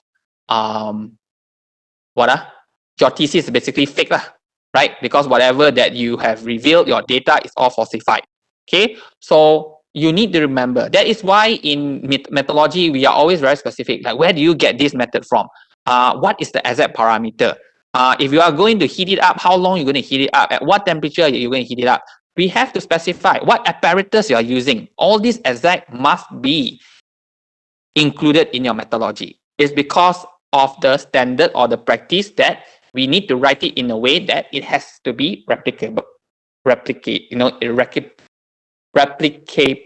Okay. So keep in mind that when you write your thesis, so write it in that perspective. And similarly, a methodology should be structured with proper justification. Okay. So for example here, we can say that it is okay to say that you have conduct the experiment at 50 degrees Celsius, 100 degrees Celsius, and 110. Do you think it's okay to just state it like that? 50, 100, and 110. Okay or not okay? Oh wait, I'm very sorry. I just saw some question in chat related to the literature review, so I jumped the gun. Okay. Farah asked, is it best to have a research gap section separately? I would say yes, Farah. If you can have a research gap section separately, like just now, Fan, even though he doesn't really write research gap, but he has a chapter saying that selection of catalysts. So actually, as a panel, when I look into your outline, I saw the selection in catalysts. I know that there is some form of research gap, and I will turn into that page and I will read more detail in for that chapter. Okay, but if you have a very clear cut, like instead of summary, you can write that research gap. You write summary, it's also quite well understood. But if you write research gap, then it will be clearer. Okay, so people will directly go in and look at it. Okay. So Mansoor asks, must we justify every point and its novelty in the problem statement? Sometimes yes and sometimes no. If it's your justification is too long, like you're going to take one whole page for you to justify everything, then you don't need to put it there, but put it in your research cap. Okay. Novelty, yes, it's very good to have a 1 to 2 sentence stating the novelty. So this is why this is lacking. This technology is not as good because they are lacking this certain parameter, and hence our study will address it in order to identify a better performing technology. Okay, but more justification to that, like how exactly like yours will be better, maybe some fundamental explanation, you can put that in your literature review. Okay, Mansoor also asked, should the literature review contain every section like method of separation or catalyst or reactor type?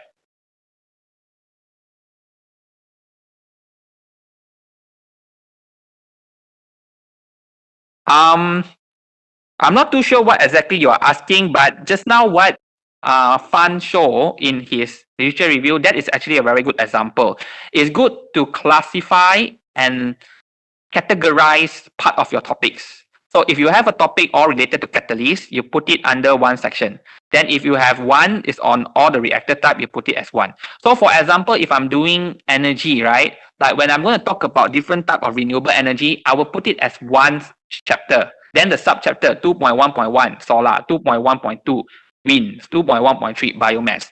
And then after that, the model, then I will have 2.1.1 model, let's say artificial neural network. Then 2.1.2, okay, using particle swarm analysis. 2.1.3 using MILP. You know, those I will categorize them. So it's better to have a category like that. Okay, I hope I answer your question, Mansoor.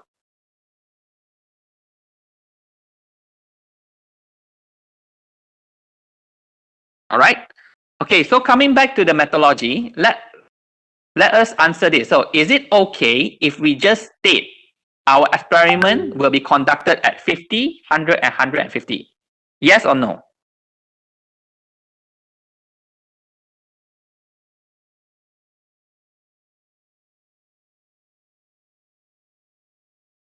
Chat? You can type in chat, yes or no?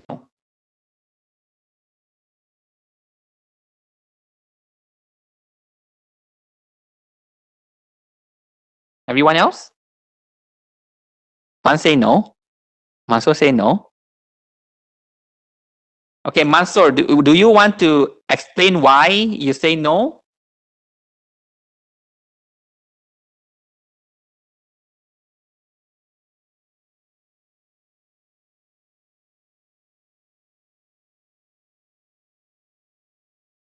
Okay, Rickson say is better to have a range. Okay, Mansoor will type. All right, we can accept that.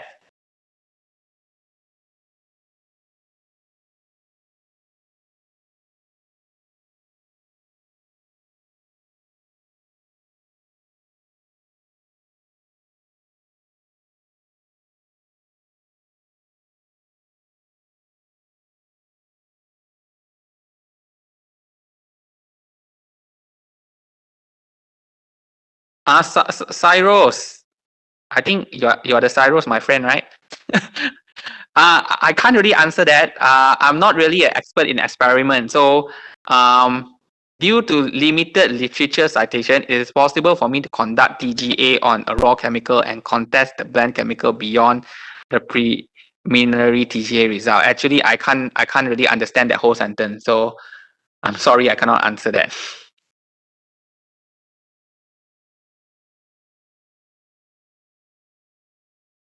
But I would say, Cyrus, if you have a limited literature or citation, so you cannot find any reference in the literature review, it is okay that you can do beyond and then you explain in detail the result. So actually that is part of a very good finding, because if there's none out in the literature and whatever that you do actually generates a good indicator or a good result, then it's good for you to add in. But you need to have a justification and the explanation on why you do so. Okay. Okay, Ayub mentioned, okay, Mansoor say there is a need to give an idea for the selection of temperature range, right? So for example, a previous study reported the range of temperature, so and so. The current study will test the reaction between this temperature, okay? So I believe most of you say no because it lacks of a pattern, right? You do 50, you do 100, and then you do 110. It's like, why? Why is there a gap of 50 degrees Celsius and there's a gap of 110? First of all, as a panel, when I look into your setting like this, right, I would think that you are trying to generate a pattern, are you not? So if you are trying to generate a pattern and you are having the range all over the place like this, how are you going to plot a graph? So it's very hard for us to understand why is it even 50, 100, and 110. So first of all, it's better to have a range, like a specific gap, 50, 70, 90, 110. Okay, but again, why 50 to 110? So we also need to justify that and explain. What Mansoor say is true. If you have a reference from previous study that's showing that, you know, in the previous study, they have done 50 to 110 and then identified that the result is better around a range of 90. Then for this experiment, I would like to go into detail and maybe look into 85, 90, 95, and 100. That is fine. Okay, that is fine, right? So you have the justification. Okay. What else did Tin or Aslina mention? The range used in the method should be justified in method or literature review. The range you use should be justified in the method. Okay. It will ease our reading. So we don't have to flip back to your literature review and check again. If you have mentioned briefly like the reference that you are indicating, let's say this X study, okay, like CT et al. 2012, for example, and you have done that in a literature review, don't worry, just repeat it in methodology is okay, right? Saying that, based on this study, they have done the range. Although in literature review, you have also briefly mentioned about it already, but you can repeat it in your methodology. Or if you are really like you don't want to put it in methodology, then you have to explain back lah. So as explained in chapter 2 under subchapter 2.1.1, who has mentioned what, then you can do that. But for me, no need to write so long, right? Directly just say this person has done this before. Okay.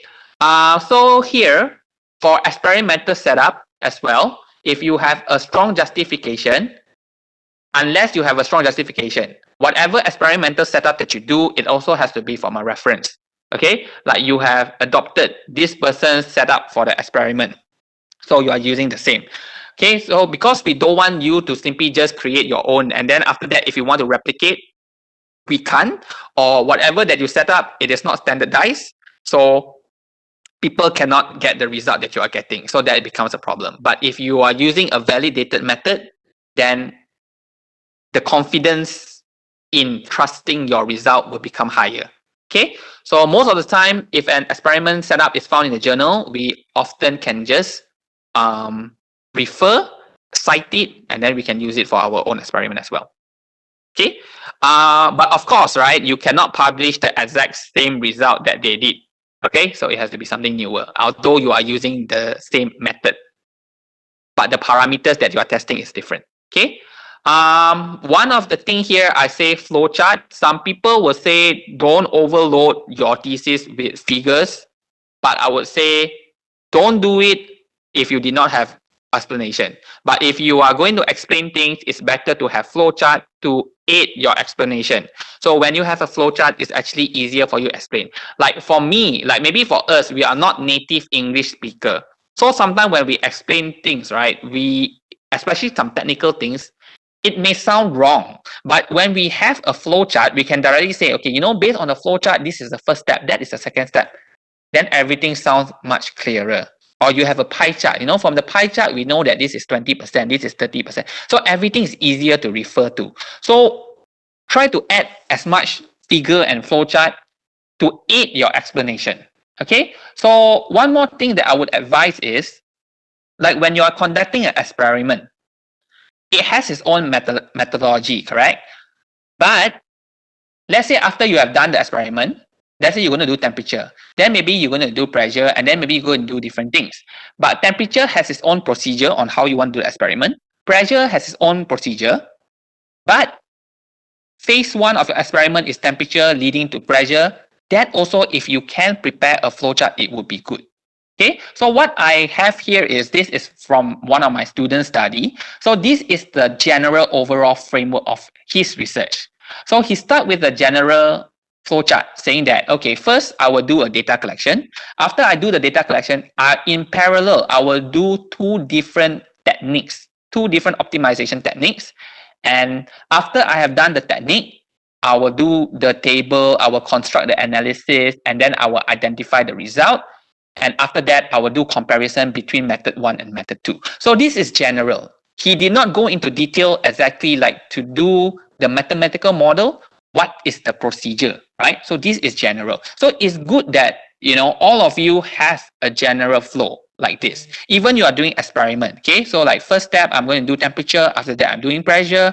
After that, I'm going to do a comparison. Then I will send my let's say membrane or whatever catalyst for characterization, and then after characterization, then I will compare the result. So it's good to have a general flow like that to indicate to your panels or whoever is reading it, is like, okay, this is the structure, and then it will be in a very good flow. Then after that, I know which part I should be reading if I want to know detail about phase 1 or phase 2 or phase 3. So as an example here, this is a specific flowchart from my student. So after he has done the general one, he has this specific one. So specific is that, in order to conduct the technique, we have to do data extraction. After we do the data extraction, we have to do a first estimation of the result. Okay, this is a mathematic things. So some of you may see like, why do we have this flowchart? It's actually a mathematic technique. Okay, then after you do the estimation, then you can do the analysis. The analysis is in the form of a loop. So until the result converge, then we stop. Okay, if the result doesn't converge, we continue doing it in a loop until it's converged, then we stop, then we identify the optimal configuration. So you see, this is very detailed step-by-step procedure. The general one is more of a general form, okay? Then after that, we have like to develop the model. Also, first I need to collect data and extract the data. I have to develop what we call as a superstructure. After we done the superstructure, we have to start deriving all the mathematical formulation. Okay, all the models, the equation to represent the model. Then we have to code it and program it into a software. Okay, then we analyze the result. So these are the step-by-step, 4 very specific. What happened here?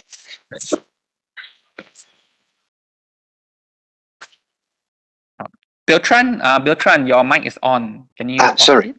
Sure. So apologize for that, doctor, please. No problem. Okay. So some of you may have a case study, or some of you may do scenario analysis.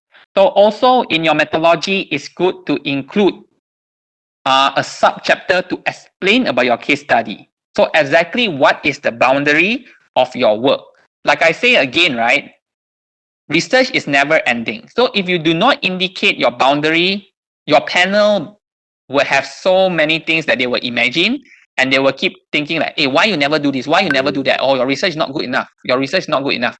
So if you direct them to your boundary, then the picture becomes clearer. Like, okay, this is your boundary, so I should not exceed the boundary. So most of the time, we do understand as a panel. So unless we really think that, hey, there's one specific factor that everyone has done in their work, but why you did not include it? Then that is a bit outrageous. Okay? So that also depends on how you justify, right? So it's good to have a case study. Sometimes you want this case study as a separate chapter. So thesis writing is not specifically chapter 1, 2, 3, methodology, 4, result discussion, 5, conclusion, stop. It doesn't have to be like that. You can actually break it out. Chapter 3 methodology, chapter 4 case study. If your case study is very broad and there's a lot of data that you want to illustrate before you proceed to the next chapter of result and discussion, you can have a chapter in between. I can tell you my thesis, I did not follow the general format of a typical thesis that you know, which is this 1, 2, 3, 4, 5. What I did was I have a chapter 1, introduction, of course, chapter 2, literature review. Then I have chapter 3, methodology. And after chapter 3 methodology, my methodology is only 4 to 5 page long. Because I only talk about the general methodology. So example, like my student here, right? The general methodology, this is in chapter 3, this chart. And it's only 5 page long because he followed the same format as I'm using. And from here, we break it out. Chapter 4 is for this technique. Okay, that is specified, this is the research. So we have its own introduction, we have its own short literature review, we have its own methodology and result and discussion for this. And then chapter 5 is for the mathematical modeling. And again, we have its own introduction, short literature review, methodology, result and discussion, and conclusion for this as chapter 5. Then chapter 6, we do the comparison. So after chapter 3, usually you can go slightly out of the norm. As long as it is properly structured, it delivers the message that you want to, it is actually okay, right? So you don't have to be rigid, because if you find it very hard to put everything under chapter 3 and the chapter 3 becomes so long, or you put everything under chapter 4 and your chapter 4 becomes so long, then you can actually split it out. All right? So here I have on slide is your apparatus. Of course, the apparatus that we use for our experiment, it has to be standardized apparatus, right? You cannot just simply go to your kitchen, take a bowl and say that that is a beaker. So because it's very hard to do the measurement, like your bowl, how many ml?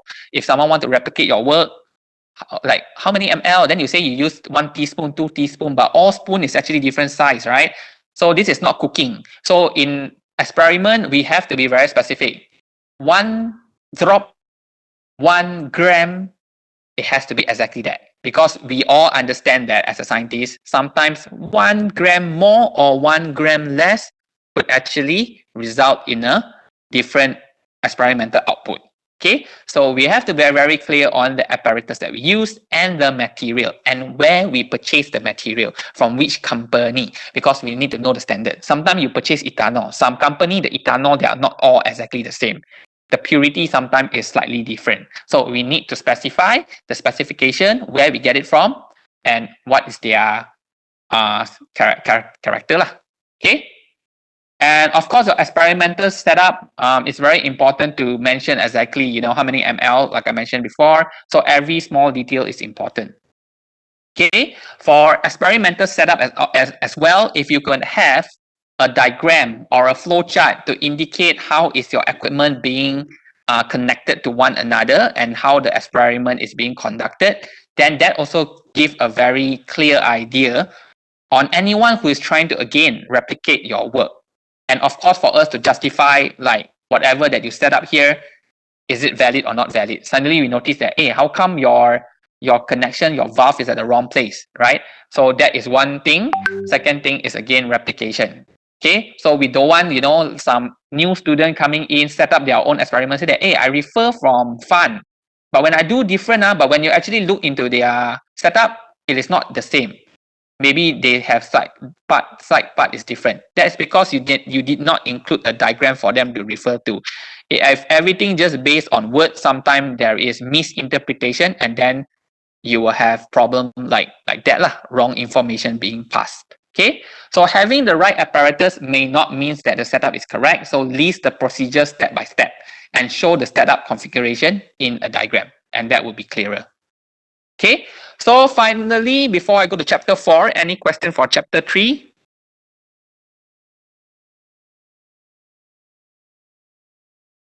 Okay, Manso asks, in what section? So as Farah mentioned at the beginning, yes, the first thing you do, even sometimes, right, in your introduction, 3.0 introduction methodology, right? Again, you know, you don't talk about in this section, we have 3.1 that talks about what, 3.2 that talks about the material, 3.3 that talks about the apparatus. No need. But you can have, you know, the general framework of this research is shown in figure 3.1. So this shows that, you know, the first step, we will be conducting this to obtain a certain result, and then we will proceed. No, so explain. So if you can do that right at the beginning, that actually gives a very good structure and a clear idea to your reader. All right. Okay. Any more questions for chapter 3? Okay, no, let us go to the last chapter, second last chapter. Okay, result and discussion. So here, let us play some game, or not really a game, just a quiz, maybe not a quiz, okay? So always tie back, what I say here is always tie back and relate your result to your objective, and if your objective is fulfilled. But what happens if your objective is fulfilled? If isn't fulfilled, like you cannot achieve your objective. So what are you going to do? A, repeat the experiment until you get the result. B, just continue to report whatever. C, explain why it is not as expected. So what is your answer? A, B, or C? There's no wrong, there's no right, okay?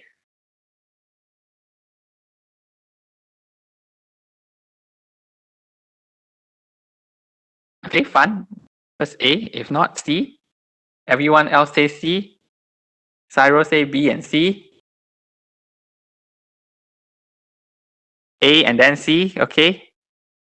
Right, so yes, I would say my answer, my advice is A then C, okay? If really you cannot fulfill, don't just report yet. Try to repeat the experiment. Maybe you have done something wrong.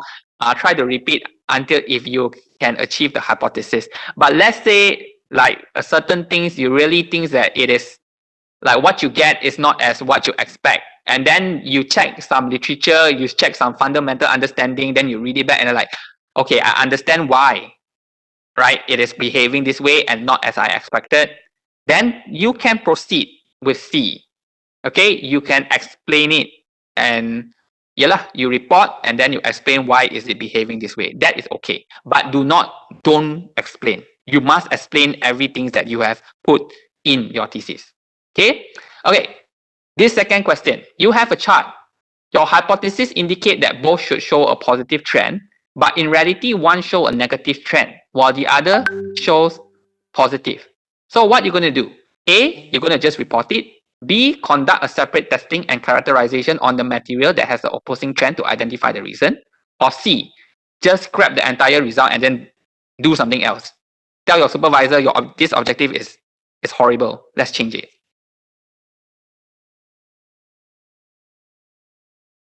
Okay, everyone say B, right? Well, you all can say B, but I've seen people do A. Honestly, in thesis, in journal paper, I can tell you some students, because they got a result that they cannot explain and they don't know how to explain. And then after that, the result also doesn't seem to be in line and they don't want to redo the experiment. Then they just report it without any explanation. So that happens, okay? So my advice is, if you ever face this sort of situation, first go discuss with your supervisor, okay? Try to get the reason. If you really can't get the reason, suggest to your supervisor, can I do an additional testing or characterization to understand why is it behaving that way? Okay? Do not ever just report it. I just reviewed one journal paper last week as a reviewer. That person just reported, and this is the exact case.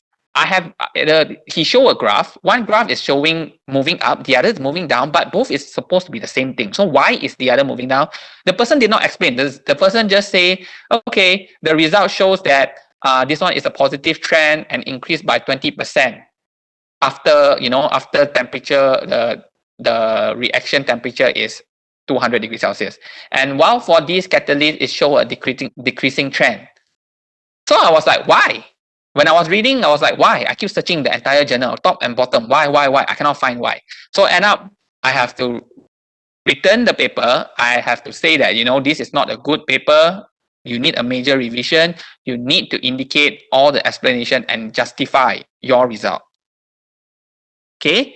So do not just report it. A is a big no. So B is a better solution, but sometimes if you are very clear with what you are doing and you know that this is actually a very bad idea, like the result you get is just like you expect it to have 20% increase in efficiency, but you only get 1%. Okay, sometimes I would say, 1% still got improvement, but if you know that it's just too bad, sometimes you have to face the reality and scrap the result and identify a new case. So sometimes that do happen. So unfortunately, okay, but if you still have a way to actually explain it, you can redo more experiment. It is actually good to explain certain things. If let's say you identify the reason why it go negative is due to some new findings, like because there's a new interaction that caused it to be negative that nobody knows before, then it's actually a very good result. You can actually publish that as well, right? So don't just simply just scrap, review it first, discuss with your supervisor first. Okay. Right. So here, this is another question. Sometimes we think too much. What I mean by we think too much is we think that our experiment will be very, very fancy, right? Let's say, okay, we expect the thing to be very complex. In terms of calculation, modeling, especially like for my case, sometimes we were talking about, let's say, what is the scheduling or how is it like for us to travel from one place and what type of mode of transport should I use? So I want to come up with a model to identify how should I travel to KL in the shortest time. So the answer is obvious, right? If I use a plane, probably it's the shortest, right? So in that situation, At first, I was thinking over complex. I was like, oh, it's very hard to decide. So I want to come up with a model, so like a software that can help people click a button and identify like plain is actually the best, but everyone knows plain is the best. So it becomes very obvious. So in that case, your initial hypothesis you think too complex, but it's actually very simple. In that situation, would you just report it, or would you actually do more testing, or you will scrap the result? A, B, or C?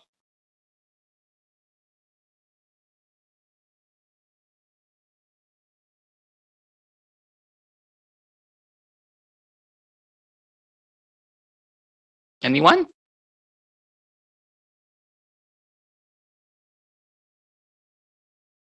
I see A, B, C.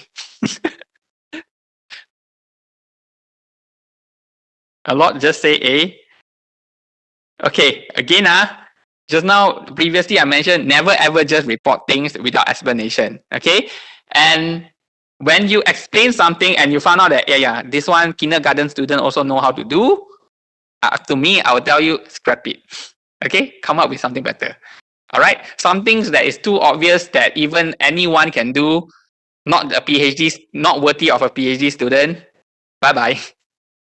So that happens. So I just have one student. Initially, the whole study seems very complex, but after he run the model, he get the result. The result indicates something very obvious, and when we think about it, it's like, yeah lah, it's just so obvious lah. Like before that, we think so many parameters in play. Probably the answer could be special, but end up it is not. So we have to readjust the purpose or the objective of the model. So that happens. Okay. But maybe for experiment, for you guys who is doing experiment, you won't face this that as much lah. But those that do simulation, you may think that the model is very hard to develop, but after you do it, it's actually very simple. So that can actually happen. So be aware of that. All right. So here, your result and discussion, always present your result as chart if possible. So because chart is always easier to understand, and then do comparison with existing work. Let's say if you're doing membrane, then you know that your efficiency is this much. If you could compare with like what other people get with distillation or with, let's say adsorption, it is a good indicator that how your technology fare, even though it may not be better than the other, because efficiency is just one factor. There is always other factors such as environment and economic that we have to take into account. So sometimes if you have a result and discussion and you have a chapter on the discussion about the environmental or the economics, it actually will increase the quality of your thesis. Okay, so here, this is a structure. The first thing, report. Of course, when you have a chart, you report it, but never ever stop there. Explain your trend. Explain it by relating it with fundamentals. Okay, relate it with fundamentals. And then each of your result and discussion must have its own concluding remark. So you need to somewhat conclude each subchapter or each part that you are reporting. Okay, do not just stop. Okay, the result show at temperature of 20, 40, 60, this is the result. Efficiency is 70, 80, 90. Stop. That is not good. Then after that, okay, then I explain, okay, why it's increasing from 20, from 70, 80 to 90 is because maybe the molecule gap becomes smaller or something, or when the more heat, then the molecule move more often, right? So it become more efficient in coming into contact, so the reaction becomes better, right? So that you're explaining the fundamental, but then you full stop. Also not good enough. You have to have a concluding remark. So you say, okay, so overall from this, it shows that the higher the temperature, the better the result. And this is maybe very suitable for certain cases. So at least you have somewhat of a concluding, okay? So always remember this format: report, explain, conclude. Okay, so these just are some of the example on the charts and tables, like when do you use it. So I actually extracted this from a website. I forgot to put in the link. Maybe I can share it later with the organizer, can share it with others, or I can put it in the slide and share the slide with the organizer so you can share it with the others as well. So here, when to use table. Table are useful when you need to present a quantity or numerical data in an accessible format, and you need to show the exact number. Okay, so that one, you better have it as a table, right? And then you use a line graph when especially effective at showing trend. So like just now I mentioned, 20, 30, 40 degrees Celsius at a different efficiency. So that one is a trend. So it's very good to have a line graph because we can see it's a positive, negative trend, exponential, linear, all these things. So a line graph would be perfect. Bar chart is very good when you want to compare discrete items. So the bar can be vertical or horizontal. So making them different color to help the reader to differentiate each result. Okay. So when you want to compare between different year, between technology 1, technology 2. So you let's say membrane, this is the efficiency. Distillation, this is the efficiency. So you can have it as a bar chart. Okay. Pie chart shows the portion. So if you're talking about a thing that like overall 100%, how many portion go to which, you can have a pie chart. Drawing. So drawing and diagram can be used to reinforce or supplement textual information, or where something is more clearly shown in a diagrammatic form. Okay, so let's say like a cross section of a heart, or let's say like a superstructure, or your case study, or the setup of your experiment. So those are very good in the form of a diagram. Okay, an actual photograph can also be useful to illustrate, help to explain what is being discussed in the text. So photograph is usually as an illustration. It's basically just to enforce. It doesn't help much in terms of explanation. So sometimes you may say that you have an experiment set up in the lab, and then you just want to take a photo of the experiment setup and put it in your thesis just to show that this is how it looks like, then it's okay. But you still need to have the schematic diagram or the flow, how exactly you are connecting all the apparatus together. Okay. So lastly, okay, I'm coming to an end already. So this is a conclusion and recommendation. It's actually just 2 slides. The conclusion, of course, is a summary of and closure to your work. 2 ways you can write a conclusion.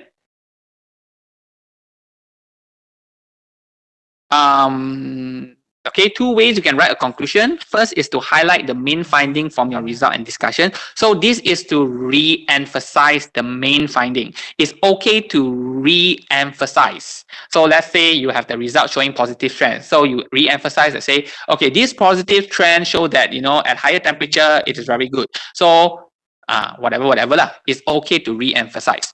The other one is to re-emphasize its significance. So your significance of study, remember you do in chapter 1, this is where you can extract back some of your statement in chapter 1 and put it back in your conclusion. But of course, don't copy and paste, right? Never ever copy and paste, even though it's in the same report.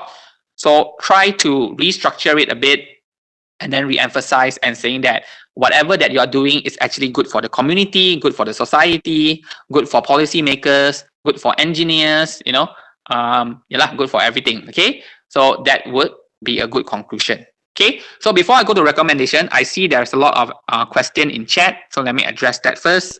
Elaine asks, may I know, do you have any recommended app, software, platform for students to create their graphical, abstract, and scientific illustration?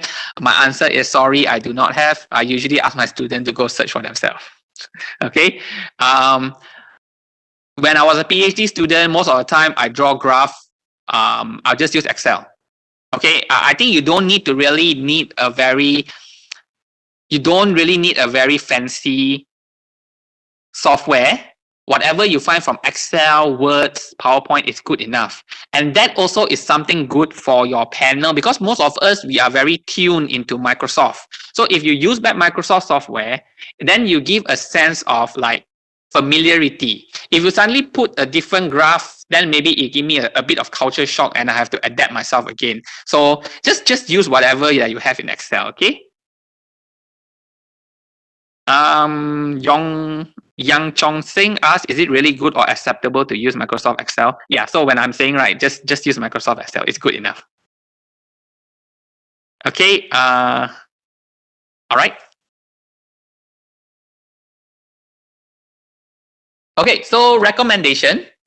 Recommendation, again, the spirit here is about extending your work and how others may follow suit. So as an academician, we are always talking about how other people can replicate our work and further our study. So, one thing that we need to know as a scientist, we have what we call as a social responsibility. Means what we need to do for the society. So we cannot be selfish and keep the result to ourselves, which is why we publish, right? We publish because we want to share. And when we share, we are expecting other people will follow our work. The more people cite and follow our work means the better we are in what we have done. Okay, I know some people can be very selfish in the sense that, hey, I do all this, I want to further study. Someone do already, they are taking my credits away. So yeah, some people have this, but if you really have that, right? Like if you want to plan for commercialization, like you want this product to be commercialized, then don't publish it. And make sure that your thesis is also not is confidential. Okay, because whatever you do, you want to do for commercialization. But other than that, if you are ready to publish your work, so have the spirit of sharing. Okay, so your recommendation should be written in a way that you want other people to be able to continue with your work. So what you need to specify here is okay, it's okay to highlight your weakness. Like I say that, let's say you're doing temperature only for your master, you didn't do pressure. It's okay to say that, pressure plays a very important role. However, however, this thesis only focus on temperature. So therefore, a future work can be done for pressure, as pressure may have a positive impact to the experiment. Okay, or let's say that, in my study, when I'm doing the modeling, I'm only considering these 3 criteria. Considering the 4th criteria would actually make the model better, but however, due to limitation of data that is available for this 4th factor, it is not included in this thesis. Okay, but it can be included in a future study. So that is okay. In fact, when you write a journal paper, it's also okay to indicate that. Some people keep thinking, I write a journal paper, it's not good enough. It's not good enough. I didn't consider this factor, right? How can I publish it? It's not good enough. I publish it and people laugh at me. So no, that is not the point. Okay, it's okay to readdress whatever that is missing. I can tell you one story. I submitted a journal. It was due to some mistake and misunderstanding as well. My student, she written the journal. She write the journal. And then after that, she graduated. Okay, then after that, she submitted the journal, means the paper to a journal. But she graduated already. Then after that, I get back lah. Need revision as usual, right? Which journal doesn't need revision? So come back ready. And then I somewhat forgotten about it. And I forgotten that she also graduated. I think I forwarded the email to her, but I forgotten that she already started working. And then nobody responds to it. So until the 2 more days, I have to submit the journal, the revision, that there's a due date. Then I was like, this revision, nobody done. Okay, the student also not available. Then I got very panicked. But after that, I did it myself. And the journal, actually, the reviewer actually mentioned hey, this result is not so good. Why did you just plot it this way? You could have done it differently, right? And you should consider this factor because this factor will affect the result and then it will make the model better. So there's actually comment like that, but I have no time, right? I only have 2 days. I cannot rerun my model. I cannot regenerate my result and replot it everything, right? So end up, what I did? I answered to the reviewer. I say that, this is a very good recommendation. I do agree with your facts. However, this model currently only look into this perspective. Taking into that factor will actually expand it to a different perspective, which is not the intention of this paper. However, I have added a remark in the conclusion saying that this can be included as a future study and should be considered. And then my paper got accepted. Okay, so the reviewer accepted my explanation, and I did not do any major changes to the journal, to the paper, and then it got accepted. All right, so that gives me a lesson. Do not worry if there is actually a weakness. If you are able to justify your weakness in a very professional and scientific manner, then actually your things can be accepted. Okay, so here what I say is to highlight the weakness and recommend what is needed to be done for improvement. So, but make sure it's something major. If let's say the reviewer asks you to do something very minor, let's say, hey, your equation supposed to be minus, but you put plus, that is a major mistake. That one you must change that. There's no way to argue your way out. Okay, or they say that, just by including one more parameter, let's say you do the temperature. Okay, experimental could be quite hard. Like maybe when I run the model, could I run one more scenario, like a very simple one? Then usually I will go along with it. I cannot say that I can't, because it's just a very minor adjustment. Okay, so only something major you can try to highlight that in your weakness and actually not address it if you really think that the work is too much and what you have is good enough for publication. Okay, so now again, if you have done any question for result, discussion, conclusion, and recommendation before I conclude the session with title and abstract? Any question?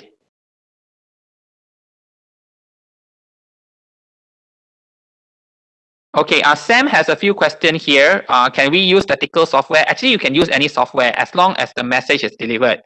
Okay, but like I say, if you are too lazy like myself to actually look for different software, I will just use back Excel. Okay. Sam also asked, is it necessary to write research question after objective? Yes and no. Some people I notice they do write, but most of the time I notice nobody write, and it's still fine as long as the message is delivered. If you think that the research question could help you to enforce your objective, then feel free to do so. Okay. All right. Any question for conclusion?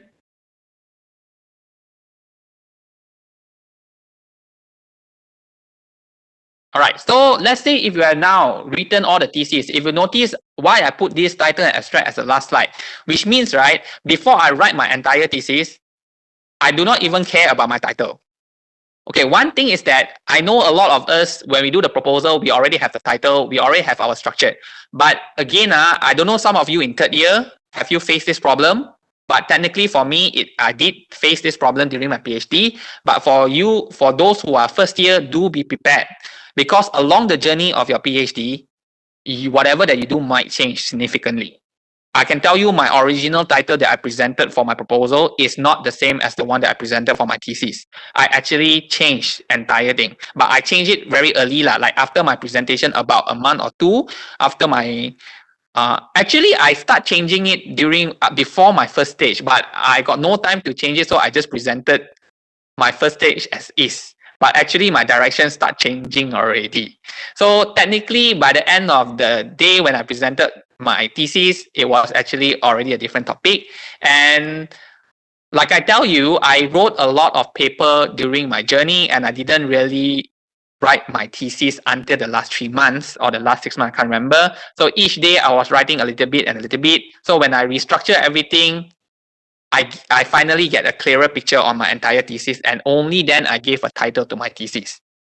Okay, because your title should reflect the content in your thesis. I also see that before one section where I was the co-chair, I was an assistant chairman for a Viva. So that student seems to change a lot in terms of the objective, but the title was a bit out of place. So when we asked the student why was the title, or when the panel asked the student why the title, he said that, this title was the original title, so he didn't change it. So in the end, the panel was like, okay, then it's okay, but discuss back with your supervisor, change the title to suit the content that you have in your thesis right now. Okay, so this is what I'm saying. After you complete your thesis, revisit back your title. If it's still suitable or if it's not, then you can change it. And there goes with your abstract as well. Okay, so abstract should consist of an intro of its own, should have an objective. You don't need to include literature review, but a problem statement should be mentioned there. Of course, not the entire paragraph, maybe 1 to 2 sentences of problem statement.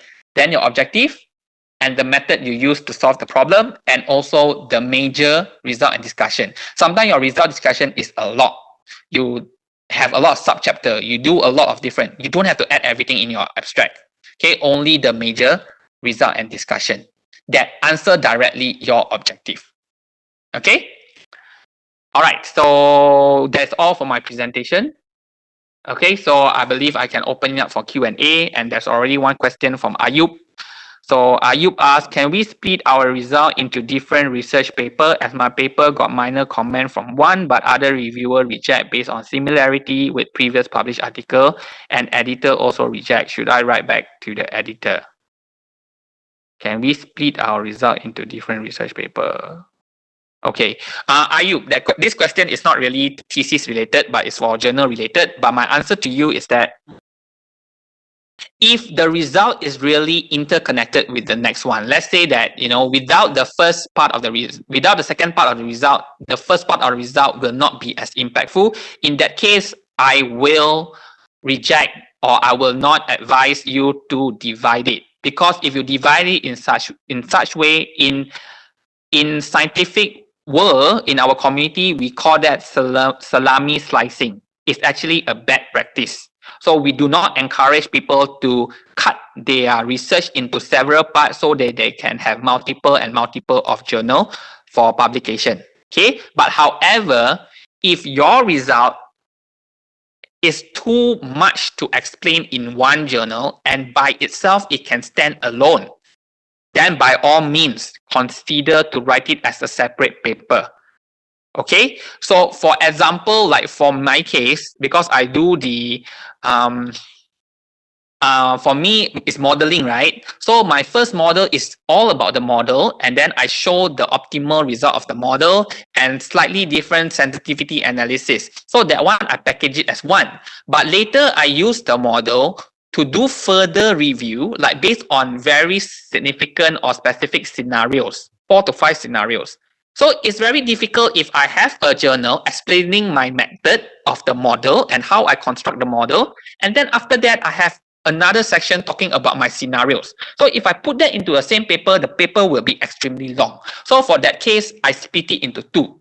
So one is talking about the model, the other is application of the model to study different form of scenarios, and directly I will do very detailed analysis to compare these different scenarios. So by itself, it can stand alone and has its own result and discussion. So in that case, yes, you should split your results. Okay. Then your question on the other one is about the reviewer reject and one minor comment. So usually in this situation, most of the editor that I know, they will actually let you through, but they will get another reviewer to review. However, if your editor already rejected it, don't waste your time writing back to the editor, which means the editor has also read the journal and they also think that the journal is not good enough, although one of it is minor review. It's better to resubmit it to a different journal, or based on the reviewer of the one that have minor comment, try to edit it a little bit. Those that reject will also have their comments. So if you can get access to that comment, then try to improve the paper, and then you can resubmit it back to the same journal. If not, my advice, submit it to a different journal. You may get it accepted. So I have a situation like this before. I submitted the journal 1, journal 1 reject. I submitted journal 2 reject. I submitted journal 3 accepted. I didn't even change any content. I was just, but because I thought that in my perspective, my work has its merits and I think it should be publishable. Maybe the journal is not suitable. So when I send it there, it doesn't hit the right spot. So it got rejected. Okay. So sometimes that happens. All right. Beltran asks, can a review paper be considered for journal publication? Okay, this is UTM rule. UTM rule, review paper cannot be considered as a journal to meet the requirement for your graduation or the Viva. Okay, it has to be a technical paper. And UTM has a rule for journal compilation, if I'm not mistaken. So you can compile 3 different journals together and you can submit that as a thesis. But in order to do that, your thesis, your journal has to be very much related to one another. So you means when you write the first journal, second journal, third journal, in a way they already have to be interconnected. And you cannot just copy and paste in the thesis. Usually you need to have a subchapter to connect it, because usually the journal that you write, of course, is standalone. You won't say that in future I will do another work. Then suddenly you publish the other work, and then you say, oh, in the previous paper I have already done this. So you don't have that type of indicator in your journals, which means when you compile it for a thesis, you need to have a conjunction like that to relate your chapters. Okay, and review paper cannot be considered as one of that. All right. Yang Chong Seng, it is a must to draw framework, research, or process flow in methodology part. Like I say, it would be better. It would be better to have the general framework, general process flow. it will make it clearer when we read through your methodology. Okay, necessary or not, it is not technically a requirement, but I would say try to do so. All right. So I believe I've answered most of the question. Anyone else have any other questions?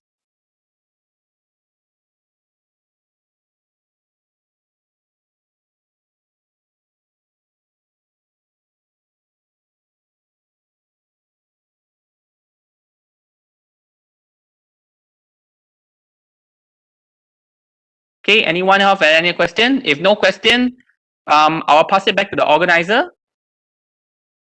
because I have nothing else to share. Right, so I'll pass it back to Fan or Rickson. Okay, thank you, Dr. Ho, for sharing your tips and tricks on this seminar. And okay, so do anyone still have any questions for Dr. Ho? Because the webinar has been a very informative one.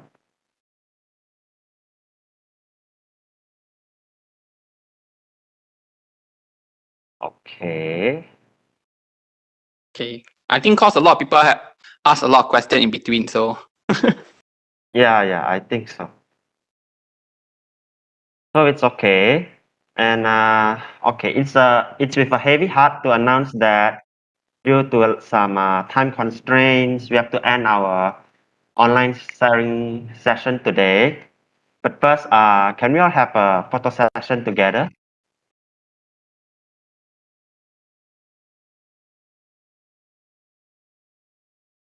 So can everyone turn on your cameras?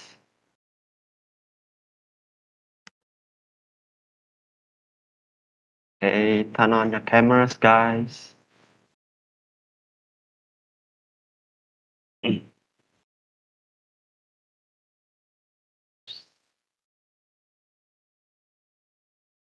Okay. Ready? Okay, I see more are turning on their cameras. Okay. Okay, all right. Get ready. 1, 2, 3. Okay. Okay, let's have another one. Okay. 1, 2, 3. All right. Okay, thank you guys. Okay. So as a gentle reminder, please remember to fill up the online feedback form. And last but not least, thank you, Associate Professor Dr. Shin, for this informative session. And we are deeply thankful for the session MC, today. please hold on. There's one Yeah. question in the chat box. Which section of the thesis by Sam? Which section of the thesis we can explain the contribution of the research work? This question is for Dr. Ho. Yeah. Chapter 1, significance of studies and conclusion. You can highlight it there. Okay. Okay, does this answer to your question, Sam?